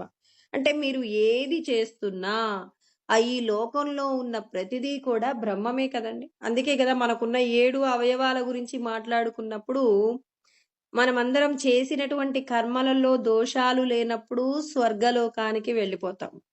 మరి ఈశ్వరుడు ఏ స్వరూపంగా ఉన్నారు? ఉదయే బ్రహ్మస్వరూపం మధ్యాహ్నేతు మహేశ్వర సాయం ధ్యాయే సదా విష్ణు త్రిమూర్తిచ దివాకర అంటారు సూర్యుణ్ణి.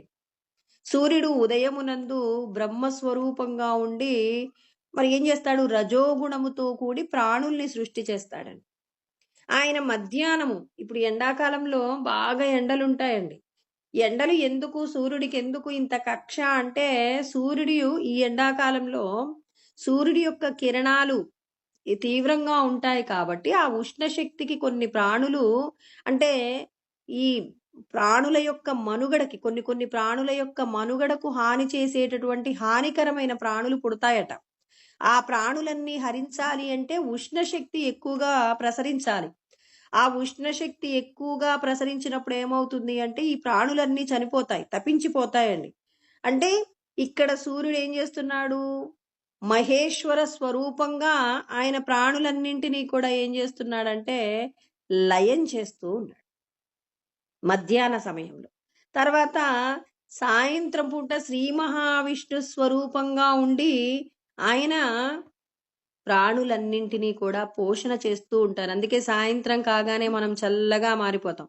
అంటే సత్వగుణముతో కూడి ఆ భగవంతుడే ఏం చేస్తున్నాడు, సత్వగుణముతో కూడి ప్రాణులన్నింటినీ కూడా ఆయన శ్రీ మహావిష్ణువుగా ఉండి పోషణ చేస్తున్నాడు. మధ్యాహ్నము అంటే తమో గుణము అండి. తమో గుణము అంటే మనం చేసినటువంటి కర్మలన్నింటినీ కూడా ఏం చేస్తుంటారు అంటే లయం చేస్తూ ఉంటారనమాట. ఇప్పుడు కృష్ణ పరమాత్మ ప్రతి ఒక్క విషయాన్ని కూడా చాలా జాగ్రత్తగా తెలుసుకోవాలి అంటారు. ఎందుకు అంటే నీవెవరో నీకు తెలియకుండా నువ్వు చేసేటటువంటి కర్మలలో త్యాగం ఉండాలి అంటే నువ్వు ఆ త్యాగం చెయ్యలేవు. నీ యొక్క స్వరూపం ఏంటో నీకు తెలియాలి.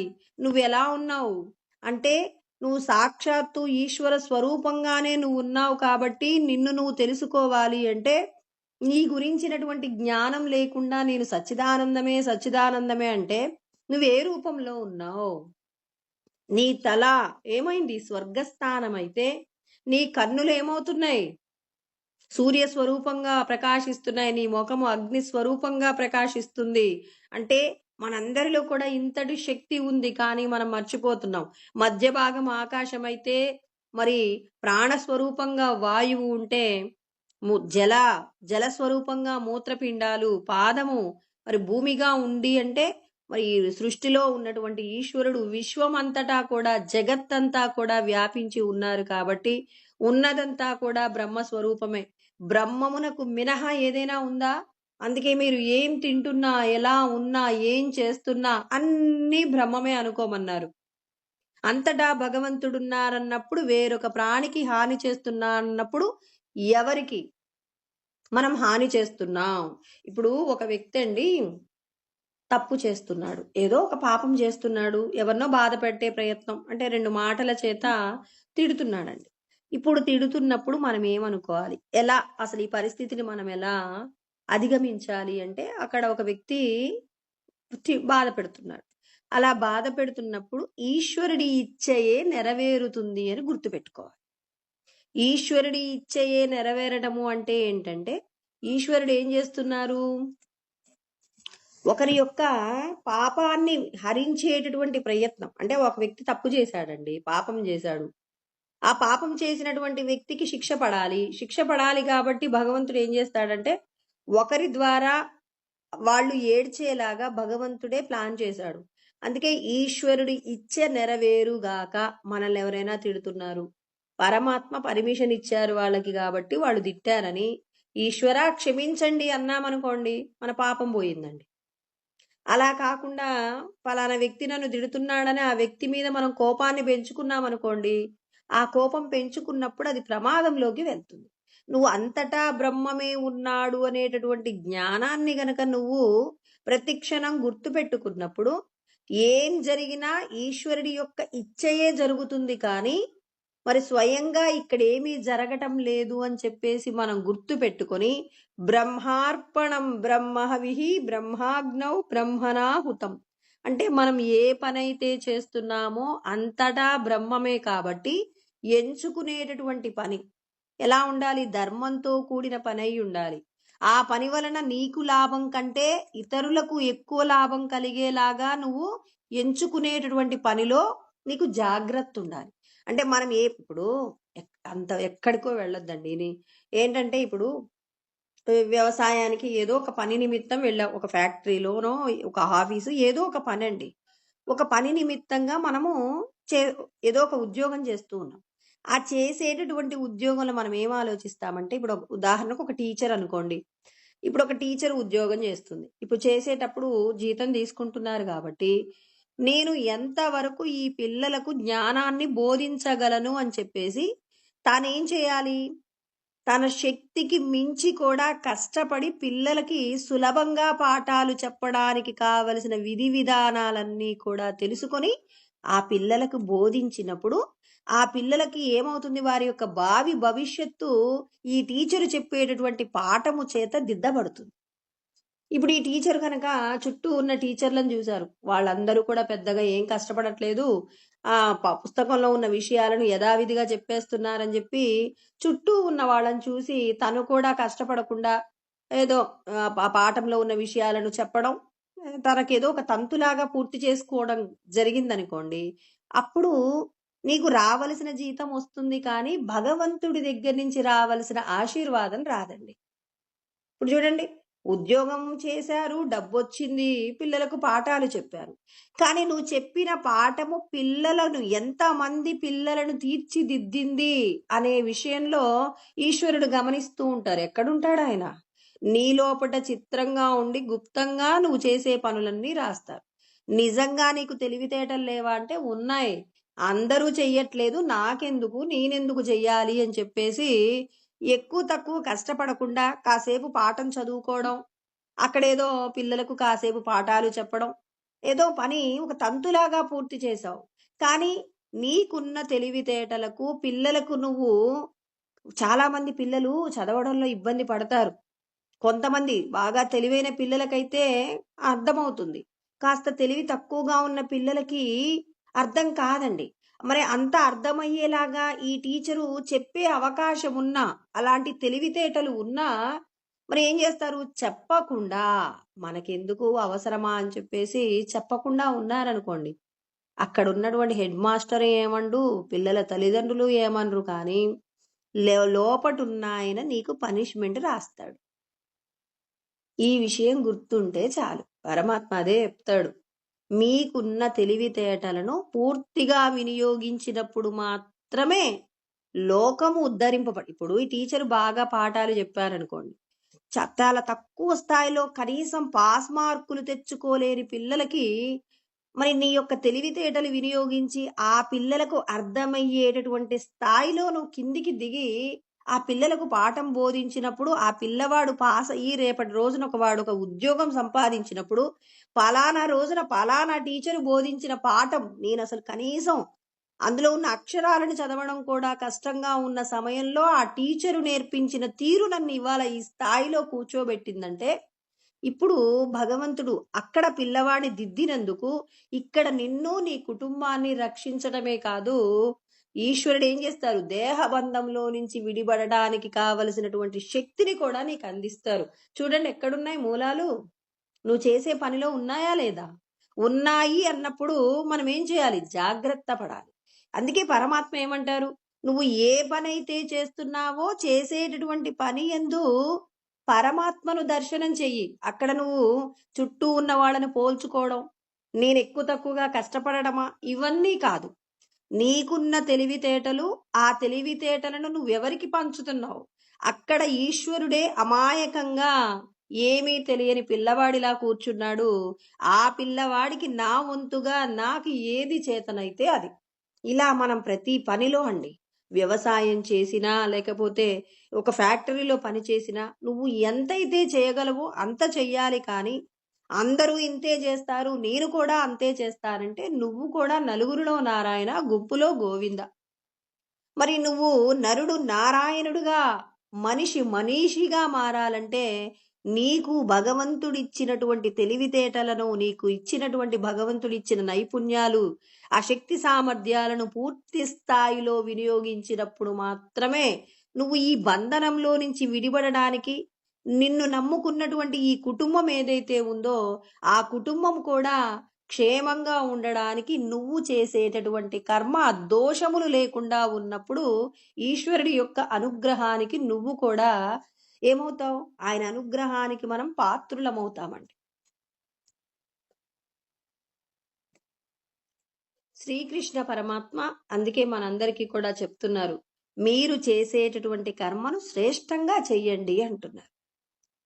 మీరు పెద్ద పెద్ద కార్యాలను చేయనవసరం లేదు. సంఘానికి మీరు ఏదో గొప్ప ఉపకారం చేస్తున్నట్టుగా మీరేమి గొప్ప గొప్ప పనులు చెయ్యక్కర్లా. మీకు నేనిచ్చిన శక్తి సామర్థ్యాలను మీరు చేసే పనిలో పూర్తిగా వినియోగించండి. చాలా మంది ఏం చేస్తారంటే, అమ్మో ఉన్న శక్తినంతా ఈరోజు ఖర్చు పెడితే రేపటికి నాకు ఈ శక్తి సరిపోదేమో అని చెప్పేసి మనం ఏం చేస్తామంటే శక్తిని దాచిపెట్టే ప్రయత్నాలు చేస్తాం. మనం ఎంత అమాయకులమో, ఎంత అజ్ఞానులమో. ఎందుకు అంటే ఇవాళ నీకు ఈశ్వరుడు ఏదైతే ఇచ్చారో ఇచ్చినటువంటి దానిని నువ్వు పూర్ణంగా వినియోగిస్తే రేపటికి శక్తి విహీనత ఉండదండి. ఇది గుర్తుపెట్టుకోవాలి.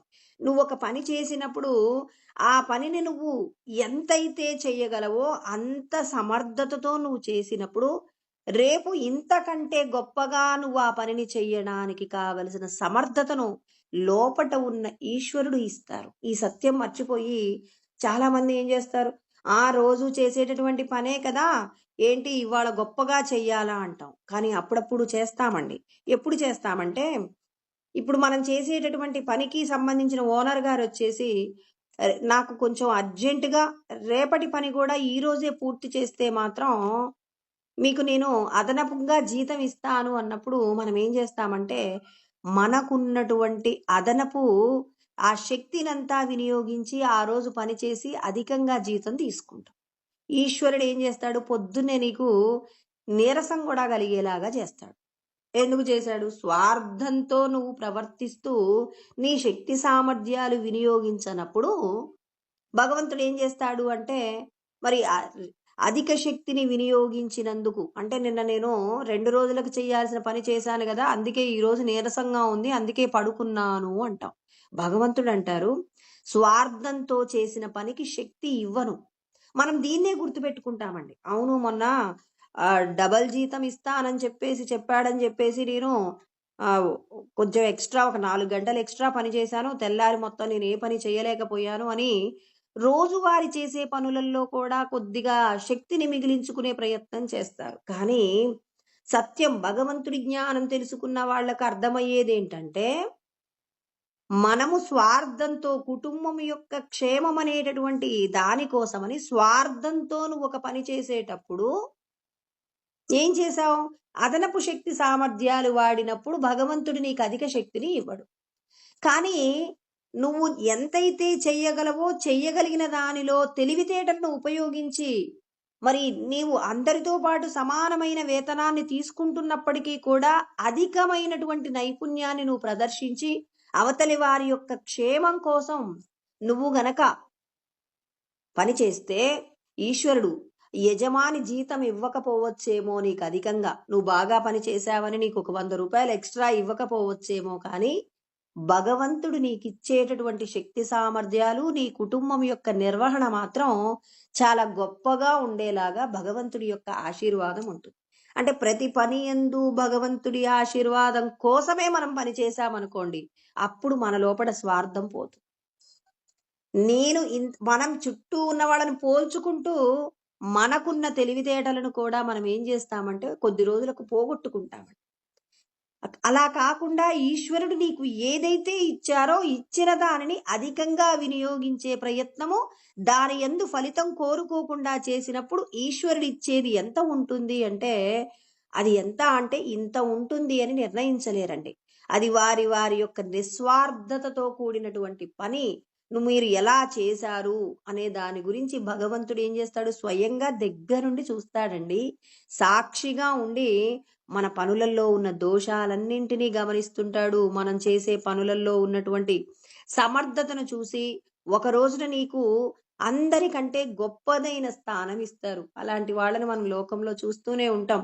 అయ్యో నేను కూడా అలా ప్రవర్తించి ఉంటే బాగుండని చేతులు గాలిన తర్వాత ఆకులు పట్టుకోవడం కంటే ఆకులు చేతులు కాలక పూర్వమే పట్టుకున్నామనుకోండి, గొప్పదైన ప్రయోజనం. అందుకే భగవంతుడు అంటాడు, అప్పటికప్పుడొచ్చే తాత్కాలికమైన ప్రయోజనాలకు ఆశపడకుండా భగవంతుడి యొక్క ఆశీర్వాదం కోసం మీకు ఏదైతే నేను ఇచ్చినటువంటి తెలివితేటలు, శక్తి, నైపుణ్యాలున్నాయో వాటిని పూర్తిగా వినియోగించండి.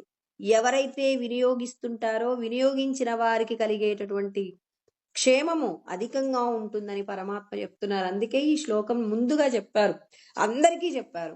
ఇక్కడ చెప్పబడిన 12 యజ్ఞాలు మాకు చెప్పలేదండి, ఇవి మాకు సంబంధించినవి కాదండి. అయ్యో నేను జ్ఞానం తెలుసుకుంటున్నాను, నాకెందుకు అంటే, మరి నీకు కాకపోతే ఎవరికివి? భగవంతుడు సాధకులందరికీ కూడా చెప్పారు. అందరూ అన్నీ చెయ్యవలసిందే, ఇందులో మినహాయింపులు ఏం లేవండి. ఇది నేను చెయ్యనండి, ఇది నాకు కుదరదండి. అవును, అంతటా భగవంతుడు ఉన్నాడన్నప్పుడు నిన్నొకడు మహాత్మా గాంధీ ఏం చెప్పారండి, ఇప్పుడు మిమ్మల్ని ఒకరు చెంప మీద కొట్టారు, రెండో చెంప చూయించండి అన్నాడు. అంతేగాని మీరు ఎదురు తిరిగి కొట్టమన్నాడా? కొట్టమనలేదు. ఇందులో భగవంతుడు చెప్పబడినటువంటి ధర్మమే చెప్పాడు ఆయన. మీరు అవతలి వ్యక్తి మిమ్మల్ని ఒక చెంప మీద కొట్టారనుకోండి, కొట్టినప్పుడు ఏమవుతుంది? వాడి యొక్క పుణ్యము కాస్త మీ ఖాతాలో పడుతుంది. మీరు చేసినటువంటి తెలుసో తెలియకో చేసినటువంటి పాపపు కర్మ వల్ల వచ్చినటువంటి దోషము వాడి ఖాతాలో వేయబడుతుంది.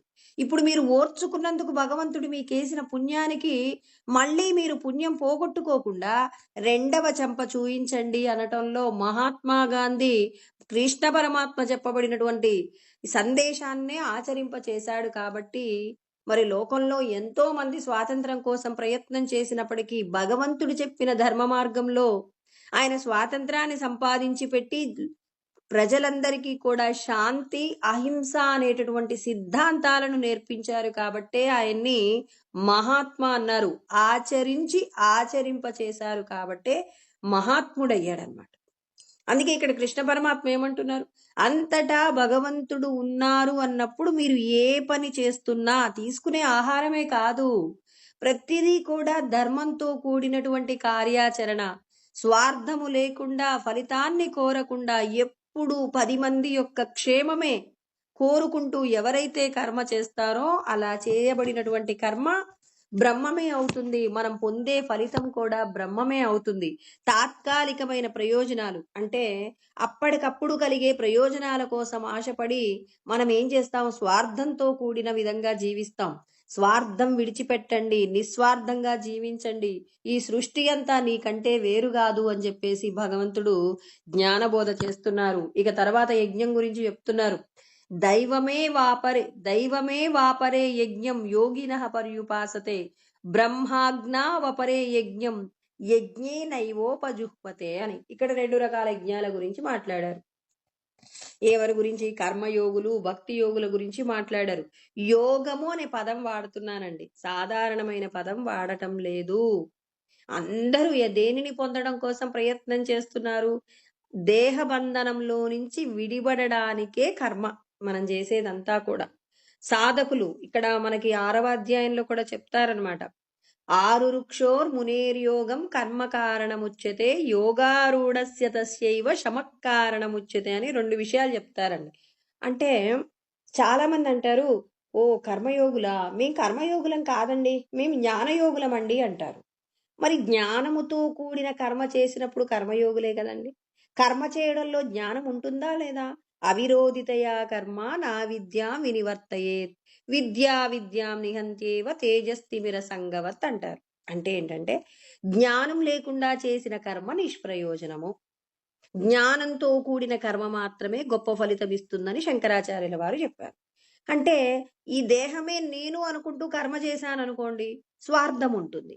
ఈ దేహము నేను కాదు, దేహంలో బంధించబడి ఉన్న సచ్చిదానంద ఆత్మనే నన్ను నేను విడిపించుకోవడానికి కర్మ చేస్తున్నానని ఈశ్వరుడు చెప్పిన జ్ఞానాన్ని పట్టుకొని ఈశ్వరుడు చెప్పిన విధంగా నువ్వు కర్మ చేస్తుంటే నువ్వు కర్మయోగి. అందుకే ఆయన 2 చెప్పాడు. అంటే జ్ఞానము లేకుండా కర్మ నిలబడదు, కర్మ లేకుండా జ్ఞానం ఉండదు. 3వ అధ్యాయంలో కూడా చెప్పుకున్నాం మనం. న కర్మణామనారంభ నైష్కర్మ్యం పురుషోస్నుతే అంటారు. అంటే కర్మల యొక్క ఫలితాన్ని మనం ఏం చేయాలి అనంటే ఖచ్చితంగా ఈశ్వరుడికి సమర్పణ చేయాలి. నువ్వు ఎంచుకునే కర్మ జ్ఞానంతో కూడిన కర్మ అయి ఉండాలి.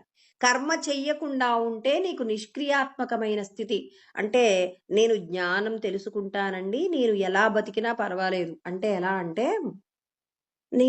నాకు చాలా జ్ఞానం ఉంది గదా! నేనేం తిన్నా పర్వాలేదు. ఇప్పుడు నేను జ్ఞానం బోధిస్తున్నాను గదండీ! నేను జ్ఞానయోగము. జ్ఞానయోగం గాబట్టి ఇప్పుడు నేను మాంసాహారం తినొచ్చు, మద్యం సేవించవచ్చు, ఏదైనా చెయ్యవచ్చు అన్నారనుకోండి. అప్పుడది యోగం అవుతుందా? కాదు. ఇలాగే కదండీ! శంకరాచార్యుల వారు ఒక చోట దారిలో వెళ్తూ మద్యాన్ని తాగారంట. కల్లు తాగారట. కల్లు తాగినప్పుడు శిష్యులందరూ అయ్యో! కల్లు తాగొచ్చట. మనం ఇన్ని రోజులు అజ్ఞానంతో తాగలేదు. మనం ఈసారి వచ్చే ఊర్లో మనం కల్లు తాగుదాం అనుకున్నారు. శంకరాచార్యుల వారు గమనించారు. ఓహ్! వీళ్ళందరూ కల్లు తాగడం కోసం అని చెప్పేసి ఉత్సాహపడుతున్నారని జెప్పి తర్వాత ఊర్లో ఒక కమ్మరి ఇనుప ద్రావకాన్ని తయారు చేసి పెట్టాడు వస్తువు తయారీ కోసం. ఇప్పుడు ఆయన ఏం చేశాడు? అక్కడికి పోయిన తర్వాత ఇనప ద్రావకాన్ని తాగేశాడు. ఇప్పుడు తాగుతారా? కల్లు తాగి తోలుతారు. ఇక్కడ క ఇక్కడ కమ్మరి చేసినటువంటి ఏదైతే ఇనప ద్రావకం ఉందో అది తాగి కూడా జీర్ణం చేసుకున్నాడంటే ఆత్మానుభూతిని పొంది ఏదైనా డైజెస్ట్ చేసుకోగలిగిన స్థితిలో ఉన్నవారికి చెప్పబడిన మాటే తప్ప యోగం అంటే పూర్ణమైన స్థితి అండి. జీవన్ముక్త స్థితి వచ్చినోళ్ళు ఏది చేసినా ఏం గాదు. శంకరాచార్యుల వారి స్థాయిలో ఉన్నవాళ్ళు చేసిన వాళ్ళు. ఇవాళ చాలా మంది ఏం చేస్తారు, అయ్యో! మేము ఆత్మ ఉపదేశం తీసుకున్నామండి. ఏం తిన్నా ఏం గాదు, ఎలా ఉన్నా ఏం గాదు, స్నానం జెయ్యం, మేమేం జెయ్యం, ఎలాగైనా ఉంటామని జెప్పేసి అంటారు. ఇదంతా కూడా నాశనానికొచ్చేదే తప్ప వచ్చిన కష్టాలు. ఉన్నది బోయి ఇంకొకటి బోయింది అంటారు గదా! అదే విధంగా అసలు కనీసం దేవాలయాలకు వెళ్ళి హాయిగా పూజలు, పునస్కారాలు చేసుకుంటూ ఎలాగో బ్రతికే వాళ్ళని తీసుకెళ్ళి వీళ్ళనేం జేస్తున్నారు? ఆత్మ ఉపదేశం పొందినంత మాత్రము చేతనే మీరు ఏదైనా తినవచ్చు, ఏదైనా త్రాగవచ్చు అని చెప్పేటటువంటి సిద్ధాంతాల వలన మనం ఎన్నో లక్షల కోట్ల జన్మలలో చేసిన పుణ్యాన్ని మనం ఏం చేస్తామంటే పోగొట్టుకుంటున్నాం. ఒక మంచి జరిగిందండి. ఆత్మ ఉపదేశం జరిగిందంటే కొన్ని కోట్ల జన్మలలో చేసిన పుణ్యం ఉంటే వచ్చింది. ఆ వచ్చిన పుణ్యమును ఏం చేయాలి? ఇప్పుడు దాన్ని సాధన ద్వారా జీవన్ముక్త స్థాయికి తీసుకువెళ్ళాలే తప్ప, ఇక నేను సాధించేశాను అని చెప్పేసి అన్ని విధాలుగా జీవించడం అనేది చాలా ఇబ్బంది అవుతుంది. చాలా నష్టపోతామండి. మనుష్య జన్మను పొంది ఆత్మ ఉపదేశం పొందడం అంటే గొప్పదైనటువంటి స్థాయి. ఆ గొప్పదైనటువంటి స్థాయిని మనం దిగజార్చుకోవడం అంటే నీ యొక్క సాధన ఎలా ఉండాలి? ఇప్పుడు ఏమంటారంటే ఒక ఏదైనా ఒక ఏమంటారు ఈ అయ్యప్ప స్వామి మాల దీక్ష తీసుకోవడం అంటారు కదండి. ఒక 40 రోజుల పాటు దీక్ష తీసుకున్నారనుకోండి. ఎంతో నియమబద్ధమైన జీవితం గడుపుతారు. ఆత్మ ఉపదేశం అంటే జీవితాంతం నేను ఇక్కడ 40 రోజులే చేస్తారు కదండి దీక్ష. ఇక నేను బ్రతికి ఉన్నంత కాలం, ఈ శరీరంతో నేనున్నంత కాలము కూడా ఈ దీక్షలోనే జీవిస్తాను అని ఇక్కడ 40 రోజులు ఎలా అయితే క్రమబద్ధమైన జీవనం ఉందో, సాత్వికమైన ఆహారం ఉందో, కట్టు బొట్టులో ఎలా అయితే ఒక పద్ధతి ఉందో, అలాగే జీవిస్తానని చెయ్యబడినటువంటి ప్రమాణం ఆత్మ ఉపదేశం రోజు జరిగిందండి. తనువు, మనసు, ధనము మూడింటిని కూడా ఈశ్వరుడు చెప్పిన విధంగా నిర్వహిస్తాను అనటంలో ఇక ఆత్మోపదేశం పొందిన వారు ఏదో ఒక తీవ్రమైన అనారోగ్యమో ఏదో ఒక విపరీతమైన పరిస్థితి వస్తే తప్ప పొద్దున లేవగానే స్నానం చెయ్యకుండా ఉండకూడదు. ఎంతమంది ఈ నియమాలు పాటిస్తారు. ఈ ఉపదేశాన్ని పొంది ఇప్పుడు ఇరుముడి మాల వేసుకొని ఎవరైనా పొద్దునే లేవగానే స్నానం చేయకుండా పనులు చేస్తారా అండి? ఆ 40 రోజులు వాళ్ళు ఎందుకు అంత నియమాలు పాటిస్తారు? అలాంటి నియమాలు నేను జీవితాంతం కొనసాగిస్తాను అని చెప్పేసి తీసుకోబడేటటువంటి గొప్పదైన కొన్ని కోట్ల జన్మలలో చేసిన ఆ పుణ్యం కొద్దీ లభించేటటువంటి ఉపదేశం చాలా గొప్పది. కానీ దీని ఆచరణలో పెట్టకపోతే అంతకంటే గొప్పదైనటువంటి నష్టాలుంటాయి. ఇప్పుడు మాల దీక్ష తీసుకున్న తర్వాత అతడు ఏదైనా చేయకూడని తప్పు చేస్తే వెంటనే పనిష్మెంట్ వచ్చింది అని చెప్పేసి అంటారు. ఆ పిల్లవాడు సరిగా చేయలేదు, అందుకే ఆ పిల్లవాడు బైక్ మించి కింద పడ్డాడు, యాక్సిడెంట్ అయింది అంటారు. మన ఇంట్లో కూడా ఆత్మోపదేశం తీసుకున్న తర్వాత పద్ధతులన్నీ పాటించకుండా చెప్పేవాళ్ళు సరిగా లేరనుకోండి, మరి వినేవాళ్ళు కూడా ఎలా ఉంటారు? మా గురువుగారు అలాగే ఉంటారు కాబట్టి నేను కూడా అలాగే ఉంటానని ఉన్నారనుకోండి, ఎవరు ఎలా ఉన్నా నష్టపోయేదేంటి? మన జీవితమే కదా కొన్ని కోట్ల జన్మలలో చేసిన పుణ్యం మన యొక్క స్థాయిని పెంచుకోవాలే తప్ప తగ్గించుకోకూడదు కదండి. అంటే పెంచుకోవాలి అంటే అక్కడ ఉన్న పద్ధతులు గురుగీత ఎందు చాలా చక్కగా వివరణ చేసున్నారు. ఈ ఉపదేశాన్ని ఎవరైతే తెలుసుకొని దాన్ని పూర్తిగా విడిచిపెడతారో విడిచిపెట్టిన వారికి కష్టం ఉంటుంది. అంటే నేను ఈ శరీరం కాదు ఆత్మని అనేటటువంటి జ్ఞానం పొందిన తర్వాత మనం చేసే సాధన ఎలా ఉండాలి? పరమాత్మను చేరుకోవడానికి ఎన్ని కష్టాలొచ్చినా ఏం చేయాలి? ఆ కష్టాలను ఓర్చుకుంటూ 10 మంది యొక్క శ్రేయస్సు కోసం కర్మ చేయాలి. అంటే దీక్ష అంటే ఇదే. 10 మంది యొక్క శ్రేయస్సు కోసం ఆలోచిస్తాం. అంతే. ఆ దీక్ష తీసుకోకుండా ఉన్నప్పుడు కూడా ఒకవేళ తప్పు చేశాడనుకోండి, పిల్లవాడు తప్పు అని తెలిసి తప్పు చేశాడనుకోండి, వాడికి పనిష్మెంట్ ఎక్కువ. తప్పని తెలియక వాడు తప్పు చేశాడనుకోండి, అప్పుడు కూడా శిక్ష పడుతుంది. కానీ తెలిసిన వాడికి తెలియని వాడికి పడే శిక్షలో ఎంత తేడా ఉంటుందో, ఈశ్వరుడు కూడా నువ్వు ఈ శరీరం కాదు, ఆత్మస్వరూపమే, నిన్ను నువ్వు తెలుసుకోవడానికి నువ్వు ఈ శరీరాన్ని తీసుకున్నావు తప్ప అన్య విషయాల కోసం కాదు. స్వార్థంతో జీవనం వదిలిపెట్టు, నిస్వార్థమైన జీవనం నువ్వు ప్రారంభించాలి. అందుకే ఏం చెప్తారు? ప్రతిరోజు కూడా బ్రాహ్మీ ముహూర్తంలో నీ యొక్క సాధన ప్రారంభించాలి. మరి ఎన్ని నియమాలు చెప్పారండి?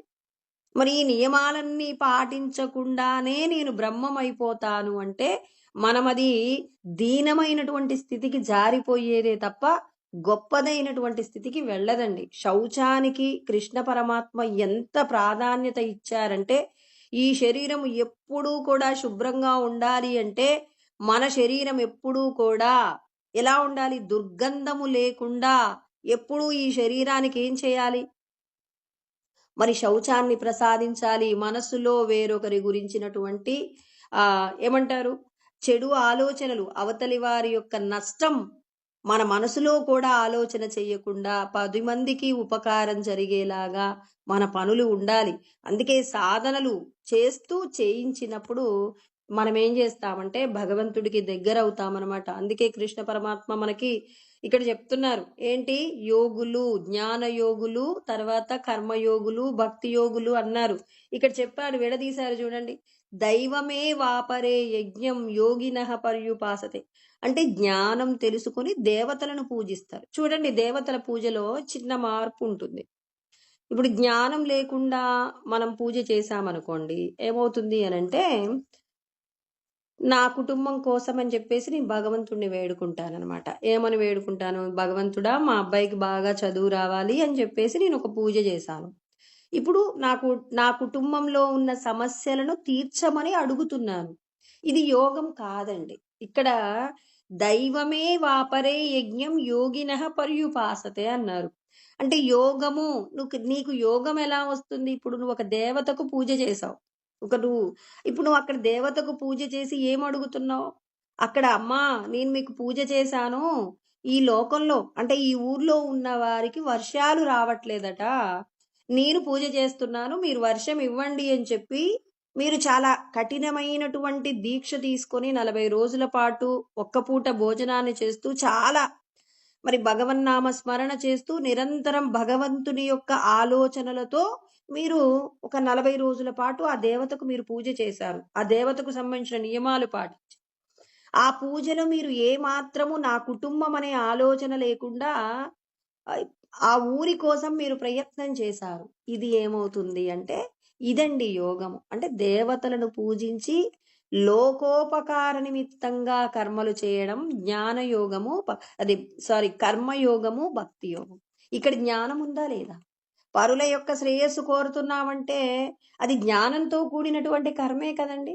జ్ఞానం లేనివాడైతే ఏమంటాడు? 40 రోజులు దీక్ష చేసి మా ఇంట్లో అనారోగ్యాలు ఉన్నాయి పోగొట్టండి, లేకపోతే మా అమ్మాయి పెళ్లి కావట్లేదు పెళ్లి చేయండి, ఇంకేదో కోరిక కోరతారు.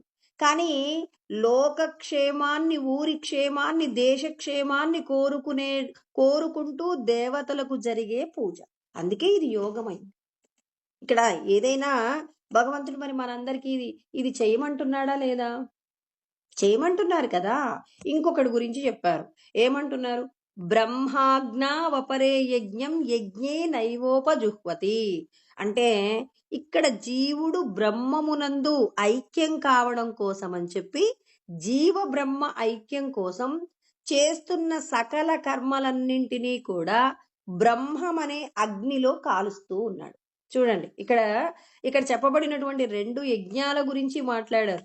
ఒకటేంటి, లోకోపకార నిమిత్తంగా ఏం చేస్తున్నాడు అనంటే అక్కడ కర్మ చేస్తున్నారు, దేవతాది అర్చన చేస్తూ ఉన్నారండి. దేవతలకు సంబంధించినటువంటి పూజ చేస్తూ మరి లోకానికి మేలు జరగాలి. ఇప్పుడు ఇప్పుడు జ్ఞానం ఉందండి, ఈ దేహము నేను కాదు ఆత్మని అని తెలిసినప్పుడు మన యొక్క కర్తవ్యం ఏంటి, లోకక్షేమమే మన యొక్క క్షేమం. 10 మందికి నువ్వు ఎంత ఉపకారం చేస్తావో ఆ చెయ్యబడిన ఉపకారమే జీవుణ్ణి ఏం చేస్తుంది, గట్టెక్కిస్తుంది అనమాట. అంటే మనల్ని మనం గట్టెక్కించుకోవడం అంటే లోకానికి ఉపకారం చేయడం అండి. ఇప్పుడు మనం ఒక దేవాలయానికి వెళ్ళాం, అందరూ వెళ్ళారు, మనం కూడా వెళ్ళాం. జ్ఞానం ఉన్నవాళ్ళు అందరూ కోరుకుంటున్నారు మా కుటుంబ సమస్యలు తీర్చమని. ఇప్పుడు మనం కోరుకుంటున్నాం లోకంలో ఉన్న వారి యొక్క కష్టాలు పోగొట్టండి అని, సర్వే జన సుఖినో భవంతు అని చెప్పి భగవంతుణ్ణి ప్రార్థన చేసి మనం వచ్చేసామండి. ఇప్పుడు భగవంతుడికి ఎవరు నచ్చుతారు, మనమే నచ్చుతాం. ఎవరైతే దేవతా సంబంధమైన, అంటే ఇప్పుడు మనం ఉపదేశం తీసుకోగానే దేవతలకు దూరం అయిపోయామా, అంటే దేవతలు నీకు సంబంధం లేదా? ఇప్పుడు నేను ఉపదేశం తీసుకున్నానండి, నేను ఆత్మను అని తెలుసుకున్నాను, ఈ ఊర్లో ఎవరో ఒక ధనవంతుడు వెళ్ళిపోతున్నాడు, ఆ వెళ్ళిపోతున్న ఆయన వెళ్తుంటే నేను ఇంతకు ముందు నిలబడేదాన్ని, ఇప్పుడు నాకు ఆత్మజ్ఞానం చాలా ఉందని నేను కుర్చీ మీద కాలు వేసి కూర్చున్నాను. అంటే ఇది జ్ఞానమా?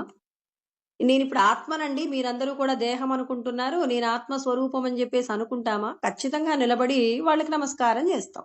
ఎందుకు చేశాం అంటే ఆ ఊరిలో ఆయన పెద్ద వ్యక్తి అన్నప్పుడు నీ యొక్క సంస్కారాన్ని ఏం చేశావు, ఇంకాస్త విస్తరించి ఆయనకు వినయపూర్వకంగా నువ్వు నమస్కారం చేసినప్పుడు ఇంత జ్ఞానం ఉన్నా మీరు ఎంత చక్కగా నమస్కారం చేశారని అధికంగా ప్రశంసించబడతారు.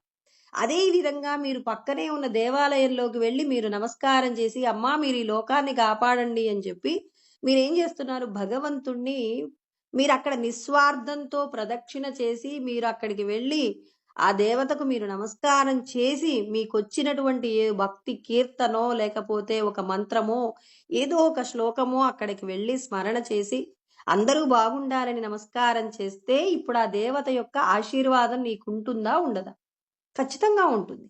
ఆ దేవతగా ఉన్నటువంటి రూపానికి గౌరవించాలి. దేవత లోపట ఉన్న నిరాకారమైన పరబ్రహ్మమునకు నమస్కారం. ఒకే సమయంలో ఒక వ్యక్తి ధనవంతుడని నమస్కారం చేస్తూ ఆ వ్యక్తిగా నిలబడ్డటువంటి పరమాత్మకు కూడా మనం నమస్కారం చేసినప్పుడు మనకు అక్కడ చేసింది ఒక వ్యక్తికి నమస్కారం, కానీ 2 ఫలితాలు పొందుతాం. నిరాకారమైన అంటే ఆ వ్యక్తిని జీవించి ఉండడానికి ఆధారమైన పరమాత్మకు నమస్కారం లోపటి నుంచి పెడుతున్నాం, బాహ్యమునందు ఆ వ్యక్తికి నమస్కారం. ఒక పక్షికి భోజనం పెడుతున్నాం, అందరూ చూడడానికి పక్షికే భోజనం, పక్షి లోపట ఉన్న పరమాత్మకే నేను భోజనం పెడుతున్నానని పెడితే మీకు ఇప్పుడు ఎలాంటి ఫలితం వస్తుంది? ఒక పక్షికి పెట్టిన భోజనం సాధారణమైన భోజనం, భగవంతుడికి పెట్టిన భోజనం అనంతమైనటువంటి ప్రయోజనం. ఇప్పుడు అమ్మవారి దగ్గరికి వెళ్ళి అమ్మవారు బాహ్యంగా కొంత శక్తి కలిగి ఉంటుంది, ఆ అమ్మవారి యొక్క ఆశీర్వాదము నీ కుటుంబానికి నీకుంటుంది. ఆ లోపట ఉన్న పరబ్రహ్మము ఏం చేస్తాడు, అంతటా కూడా క్షేమములు కలిగేలాగా చేస్తాడు. జ్ఞానం పెరుగుతున్నా కొద్దీ ప్రతి ఒక్క ప్రాణి పట్ల, అంటే మనం ఏం చేస్తాం, ప్రాణుల్లోనే భగవంతుడిని చూడటం కాదండి, భగవత్ స్వరూపాల యొక్క అనుగ్రహం కూడా పొందాలి. అందుకే ఏమంటారు, భగవంతుడి యొక్క జ్ఞానం ఉన్నటువంటి వాళ్ళకి ప్రకృతి సహకరిస్తుందంటే దేవతలను నిర్లక్ష్యం చేస్తే ఎలా సహకరిస్తుందండి? ఇప్పుడు నాకు పరమాత్మే గొప్పండి, వాయుదేవుడు తక్కువ అన్నాం అనుకోండి, ఇప్పుడు వాయువు లేకుండా నువ్వు బతుకు చూద్దాం. పరమాత్మ ఏమంటాడు, నా సృష్టిని మీరు గౌరవించాలి కదా, నేను వాయు స్వరూపంగా ఇన్ని ప్రాణుల్ని నేను కాపాడుతున్నాను, అప్పుడు వాయువుని గౌరవించాలి కదా. ఇందాకనే చెప్పుకున్నాం మనం, విరాట్ స్వరూపంగా ఆయన ఏం చేస్తున్నాడు, అన్ని ప్రాణుల యొక్క ప్రాణంగా వాయువుని సృష్టించాడంటే ఆ వాయువు తనదే కదండి. ఇక్కడ వాయువుని ధిక్కరిస్తే ఎవరిని ధిక్కరిస్తున్నారు, భగవంతుణ్ణే ధిక్కరించారు కదా. జలం జలంతో నాకేం పని అని చెప్పేసి నేను పరమాత్మనే పూజిస్తానంటే మరి జలస్వరూపంగా ఎవరున్నారు? ఈశ్వరుడే కదా! అంటే భగవంతుడి యొక్క సృష్టిని నువ్వు గౌరవిస్తూ భగవంతుడిని ఏం చేయాలి? ఇప్పుడు భగవంతుడు సృష్టిగా ఉన్న ప్రాణులకు మనం ఏం చేయాలి? మన వంతుగా మనం ఏం చేయాలి? గౌరవాన్ని ఇవ్వాలి. మన వంతుగా మనం వాళ్ళకి మంచి చేయాలి. మన వల్ల ఏమవుతుందో అది చెయ్యాలి. అలా చేస్తూ వాళ్ళ ఆశీర్వాదము, వాళ్లకు సాక్షిగా ఉన్నటువంటి మరి పరమాత్మ యొక్క ఆశీర్వాదం కూడా పొందినప్పుడు మనం సాధ్యమవుతుంది. అందుకే రెండవ యజ్ఞం ఏంటి? నువ్వు ఇక్కడ కర్మయోగిగా ఉంటూ, భక్తి యోగిగా ఉంటూ ఏం చేయాలి? ఇక్కడ యజ్ఞేనైవ జీవుని బ్రహ్మము చేత చేస్తున్న ప్రతి కర్మను కూడా ఏం చేయాలి? బ్రహ్మం అనే అగ్నిలో వెయ్యాలి. ఇప్పుడు నన్ను ఎవరు తిడుతున్నారు? తిట్టేది ఒక మనిషి, కానీ ఆ భగవంతుడే తిడుతున్నాడన్నప్పుడు జ్ఞానమనే అగ్నిలో కాలుస్తూ ఉంటారనమాట. ఒక వ్యక్తి వెళ్తూ ఉన్నప్పుడు ఒక చేతిని ఒక వ్యక్తి కోపంలో వచ్చి గొడ్డలి తీసుకొని నరికేస్తాడట. ఆ చేతి నుంచి రక్తం కారుతుంది, కానీ ఆ వ్యక్తికి కోపం రాలేదు. ఎందుకు కోపం రాలేదు? నా కర్మను తీసేసినటువంటి వ్యక్తి నాకు భగవంతుడే కదా అని ఆయన రెండో చేత్తో నమస్కారం పెట్టాడు. మరి అంతటి స్థితి రావాలి అంటే ఇది బ్రహ్మయజ్ఞం అండి. ఆ యజ్ఞం రావాలంటే నువ్వు కర్మయోగిగా పరిపూర్ణత సాధించాలి. ఇంతకు ముందు నువ్వు దేవాలయానికి వెళ్ళి నీ కోసం నువ్వు కోరిక కోరుకున్నావు. ఇప్పుడు లోకక్షేమం కోసం నువ్వేం చేస్తావు? ఆ దేవాలయానికి వెళ్ళి నీ ఎదురుగా వెళ్తున్నావు. నువ్వు అక్కడ వెళ్తుంటే అమ్మకు ఒక నమస్కారం పెట్టు. అక్కడ ఒక వీరభద్రుడు ఉన్నాడు, ఆయనకు ఒక నమస్కారం పెట్టి వెళ్ళు. ఏమి ఇబ్బంది ఏముంది? అంటే మేము ఆత్మస్వరూపులమండి, మేమెవరికి దండం పెట్టమండి, మేము ఆ స్థాయి మారిపోయిందండి అంటే, ఆత్మజ్ఞానము పెరిగిన కొద్దీ ప్రతి స్వరూపం పట్ల మనకు జాగ్రత్త పెరగాలి. అందరిలో తలలో నాలుకలాగా ఉండడం అంటే దేవతలకు, మనుషులకు, పక్షులకు, ప్రతి సర్వస్వానికి కూడా మనం ఎలా ఉండాలి అంటే అందరికీ అనుకువగా ఉండాలన్నమాట. రమణ మహర్షి దగ్గరికి ఎవరైనా ప్రసాదం తీసుకెళ్ళిస్తే స్వామి నేను ఈరోజు కాశీ వెళ్ళానండి అని చెప్పేసి ఇది అన్నపూర్ణ ప్రసాదం అని చెప్పేసి ఇచ్చారనుకోండి, మా అమ్మ నా కోసం ప్రసాదం పంపించిందా అని కళ్ళకద్దుకొని తినేవాడట. అంత బ్రహ్మానుభూతిని పొంది అంతటా తానే బ్రహ్మమైనటువంటి వాళ్ళు మరి అమ్మ నా కోసం ప్రసాదం పంపించిందని ఆ తీసుకునేటటువంటి పద్ధతిలో ఆయన ఆచరించిన విధానంలో మనకేం చెప్తున్నారు? కనపడేటటువంటి ప్రతి సృష్టిలో ఈశ్వర స్వరూపాన్ని గమనించమని ముందే యజ్ఞం గురించి చెప్పాడు ఆయన. అంతటా బ్రహ్మమని చెప్తూ మనకి ఇన్ని రకాల యజ్ఞాల గురించి మాట్లాడుతున్నారండి. ఇన్ని యజ్ఞాలంటే అన్నీ మనం చెయ్యవలసిందే, ఇందులో ఏదీ కాదు. యోగమును పొందాలి అంటే మొదట మనకేం చెప్పాడు? ఉన్న సృష్టి అంతా బ్రహ్మమే అన్నప్పుడు అంతటా బ్రహ్మమును చూస్తూ నువ్వు చేసే ప్రతి పని కూడా లోకోపకార నిమిత్తంగానే ఉండాలి తప్ప నీ స్వార్థం కోసం నీ కోసం చేసేది లేకుండా నిన్ను నువ్వు మలుచుకున్నప్పుడు నువ్వు బ్రహ్మము చేత రమిస్తావు.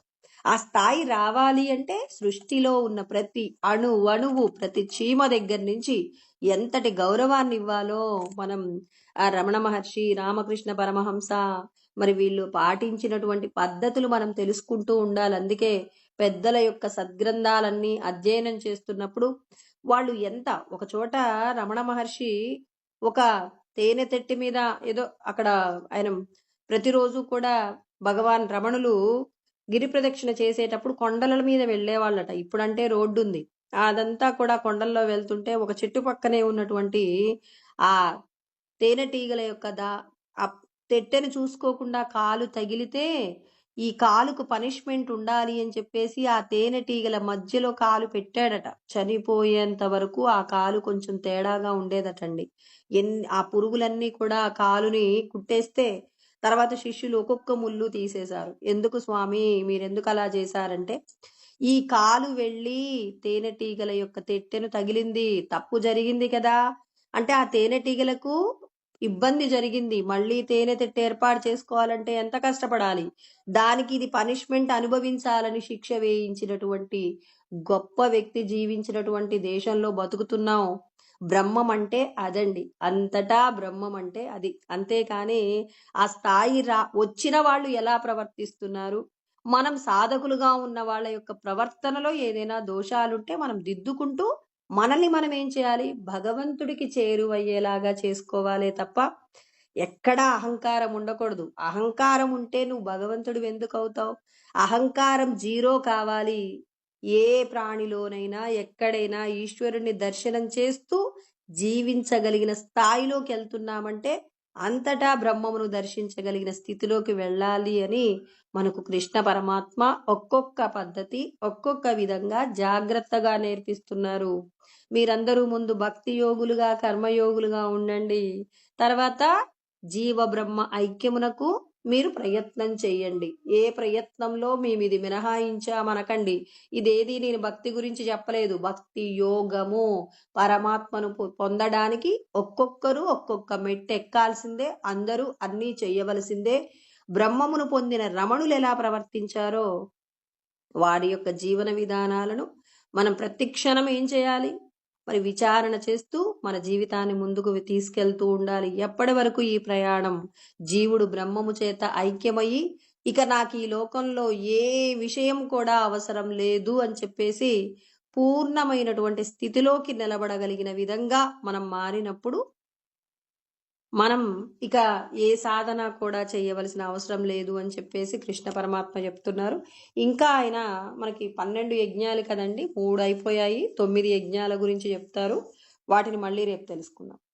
ఓం సహనావతు సహనౌ భునక్తు సహ వీర్యం కరవావహై తేజస్వినావధీతమస్తు మా విద్విషావహై. ఓం శాంతి శాంతి శాంతి. ఓం ఆప్యాయంతు మమాంగాని వాక్ ప్రాణచక్షుః శ్రోత్రమతో బలమింద్రియాణి చ సర్వాణి సర్వం బ్రహ్మోపనిషదం మా అహం బ్రహ్మ నిరాకుర్యాం మా బ్రహ్మ నిరాకరణోద నిరాకరణమస్త్వ నిరాకరణం మే అస్తు. తదాత్మని నిరతేయా ఉపనిషత్సు ధర్మాస్తే మయి సంతు తే మయి సంతు. ఓం శాంతి శాంతి శాంతి. హరి ఓం. స్వస్తి.